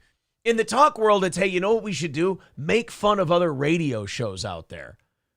Yeah, before 2008, nobody had ever fucking done that. Ever. I was doing a version of Jocktober my entire career, but then we obviously really honed it and developed it into just a huge benchmark bit for the Opie and Anthony show that everyone. I would love to hear the WBAB solo Opie version of Jocktober, if that's the case. Please. Absolutely. You know how there's episodes of O&A with Opie cut out of it? Yeah. Cut Anthony and everyone else out but Opie sometime. And let's see how that sounds. I would love to hear the guy who said brother man and mother hucka. I would love to hear that guy make fun of someone else's radio show. I got involved with, but the initial little spark was absolutely my idea. Making fun of. Wow. Imagine being so insecure that you have to claim that you're the one who invented making fun of other shows on the radio. Okay. And then other people take this thing you apparently invented and do it so well that it's gotten around to you, and now you're pissed. Yeah. Look at you all hurting shit. Your legacy, Opie. This is you. You did this, right, bud? Yeah. I don't know. Like I don't even like Look talking what to you like handed this. to Carl, and Carl is in the driver's seat taking your legacy and moving it forward to a new generation of fans, and you hate the guy's He's guts. killing it though, man. You did that. So now, you and you know, inspiration, you. it's funny because Opie used to say, about Stern. He's like, oh, I fucking hate Howard. He thinks he invented everything. Hoo. And now Opie's kind of doing the hoo, I invented everything bit. Wait until you hear this part, the Whip 'em Out Wednesdays, where you put the sticker on the car and the girl shows her tits. Oh, boy, this Opie guy, he's a wild man. You can't stop him. Get it? Oh, I did. It was after John Valby's show. You know, there was a time, like, I didn't speak up about any of this stuff. But then I finally had it because people were really wondering, well, what did he actually do for the show? And then that's when I started speaking up about a lot of this stuff. But the Whip 'em Out Wednesday, I went to a John Valby show in Boston at the Comedy Connection when we were at WAAF, the only station that really rocks. And Valby, like, by the end of the show, was getting just regular girls to flash. And I couldn't believe it. So Opie is saying, I invented girls showing their tits because I saw another guy getting women to show their tits. I think rock stars have more of a claim to fame on that one than you do. No, but- tits invented that. Yes, I know. That was the whole point. Tits are the one who invented showing tits. I pull my tits out when I want to. Not Damn because it. Opie says so. But, No. like, Opie is going, yeah, I saw a guy getting girls to go on stage and show their tits. So that's when I invented getting girls to show their tits. It's like, first of all, Howard Stern had women showing their tits in studio years before Whip 'em Out Wednesday. But also the way he's laying it out that he was at a show somewhere, it's like saying, I got the idea to invent popcorn when I saw a guy making popcorn. Like, well, then you didn't really invent popcorn, did you? You know, Aaron, there's some hot, slutty bartenders in Las Vegas at Hogs and Heifers that got us to pull our tits out. Did they invent it too? They invented it. Yep. I always thought, this is how stupid it was, but this is me a million years ago, so bear with me. I always thought, Don't worry, Opie. We're not going to judge you because you're still stupid now. for a girl to do that, they had to be like a little special. Let's just say that. A little retarded? Is he saying that only Oh, that's- retarded girls show their tits? No. I know. Girls just show their tits. I know a Victoria's Secret model who's very upset with Opie right now. But it was just everyday, regular women willing to do this at a John Valby show. And a spark went off in my head. And I went back and talked to Anthony about it. I go, I got an idea. And then, for real, me and him honed it at that point. We were trying to figure out a name. What the fuck is this babbling idiot trying to say? I saw a guy. I invented getting girls to show their tits after I watched another guy have women show their tits, so I didn't really think of it. So I had the idea that I took from the other guy, and then I brought it to Anthony, and then Anthony and I worked it out together. And worked out what? Did you have to go in a lab and do chemistry experiments with beakers and test tubes to figure out women showing their tits? No, check this out. Us ladies pretty much just love a good opportunity to pull them out when we can. All right? Hey, we're afternoon shock jocks on a rock station.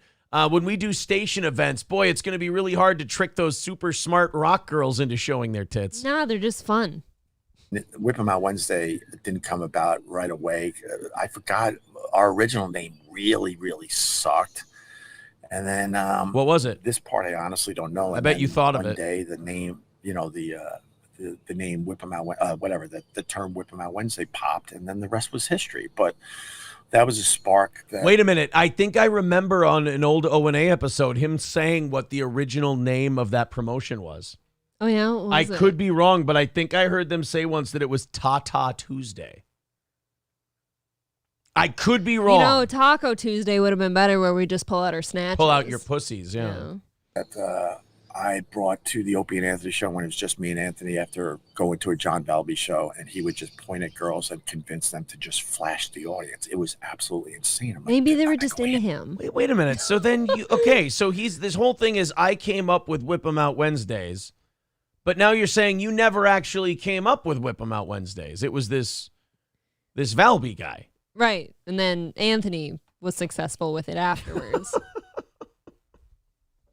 The most sinful part of this for me is that I always do really enjoy hearing old things from the O&A days. But when you hear it from Opie, you have to take such a big dose of bitterness with it that I'm not even sure if it's accurate anymore. LOS says, next thing you know, Carl is going to be strictly a board op. Yeah, he's going to just follow the Opie arc. BYB Podcast says, I invented flashing a penis. Oh, Very nice. Man, Very that's nice. Why didn't any of us think of that? I thought streakers did that maybe, but, Raz of Chaz says, you still have that disgusting poop stash? Well, see now, April. See, now that sounds like a jealous man to me. Oh, boy. See, April likes the stash. And, some people do, some people don't. What are you going to do? Here's where I've landed. I either want you to take really nice care of your mustache and make sure everything else is cleaned up but that, or I prefer you shaved.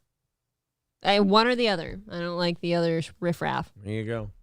Kmart says you need a foot fetish bit. Steel toes days. Steel toes days. you Okay, go. get people to pull out their toesies. Yeah, maybe go over the best people on WikiFeet. You can all pull out your sweaty, wrinkly toes from your steel toes. Yeah, and then show us, and we can guess who's smell the worst. Perfect. Chuck says, Aaron, have you ever shown your tits on the show yet? I mean, I've been Yes. I've been shirtless on the show. Yes, he has. Yes, that has happened. You've been shirtless numerous times. We've shaved your head. We've shaved your back. That's a real thing. Yeah, I was wondering the same thing Gina Bobina was. Why is he whispering in the woods? I'm guessing either A, he's got neighbors and he can't just go, yelling on camera. I guess in the neighborhood, it's early. Yeah, I will say we couldn't do our show outside. Yeah, We're very loud. or his wife and kids don't want to fucking hear him yell at his camera about Opie and Anthony. That's what I always wonder about Kevin. I'm like, is his family home when he's doing that show? Because he is screaming. Yeah. And I'm like, I don't know how they do it, but Hey, Mom, what's for dinner? Gino's a homosexual. He's fucking gay. Oh, just Kumia sucks. We're having spaghetti again, honey. Just go play with your sister. She It'll spills. be done soon. She hears a scream come from Kevin in the other room, spills the whole thing on herself. Shit. She's taking hot soup in a pot to the table, and all of a sudden, no, Bob, Anthony's a piece of shit. She's like, she's scalding. Oh my God, my husband hath wrought his fury once again. Guys, sloppy joes are just about ready. You're a piece of shit, Chad. Hi, Chad's lawyer. Clip it. She opens up the door. She's just got chili all over her face and body and burns all over herself. And she's like, you are done doing this fucking show for the last goddamn time. Get out of here. We don't allow women. Jordan with $20 says, Aaron, I'm a cop in Washington State and want to get roasted. When are you going to have me on? That is an awkward question, sir. I do not know. I'm not sure. We don't really have nice to meet you. Not sure. We don't really have people on, like listeners on, and roast them. We kind of treat our listeners with respect and maybe thank that them can be our new bit for contributing. Steel toe roast days. Steel toe roasters. That's our coffee. Steel toe roasters. Yeah. So no, I don't know, buddy. I'll be honest. You caught me off guard with that one. Thank you for your donation. That was very generous. Yes, that's thank you very much, sir. You've been very kind this evening. We can do one more. I know we've only got like 2 minutes left. I did want to mention this story real quick. I did think it was funny. Indian official in hot water. With Gino? Yes. Indian official in hot water for draining an entire reservoir just to find his cell phone. An Indian official has been suspended from his job for wasting hundreds of thousands of gallons of water after ordering a reservoir drained in a bid to find his cell phone.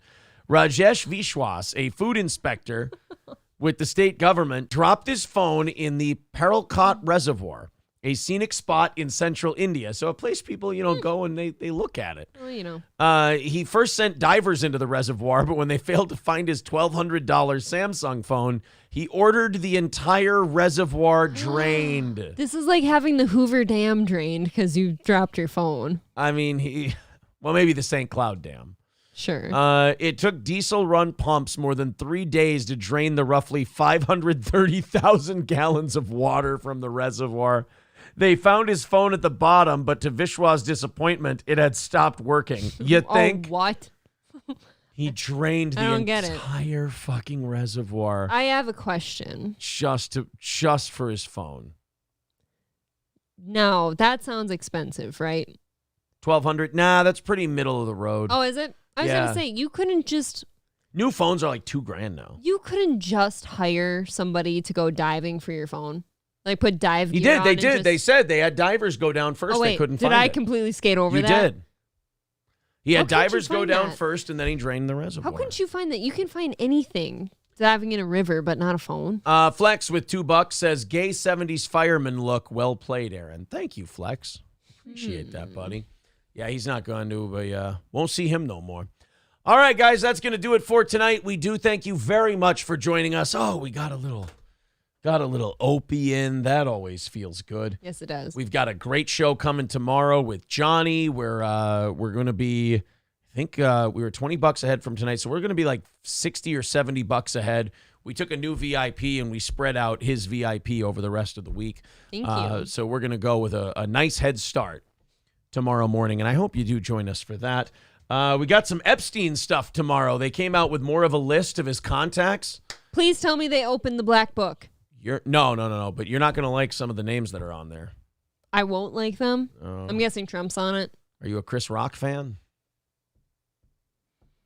I didn't expect that. I name, would but there's- rather you not tell me that. There's a bunch of other ones on there. We'll talk about it tomorrow. Flex, thank you very much for gifting a membership. We will talk to you guys tomorrow morning at 6 a.m. Central. Make sure you like us on your way out. Make sure you subscribe on your way out. And check out our clips. We put a Chad one up today. You'll probably enjoy that. April, thank you very much. Thank you. And we will talk to the rest of you tomorrow.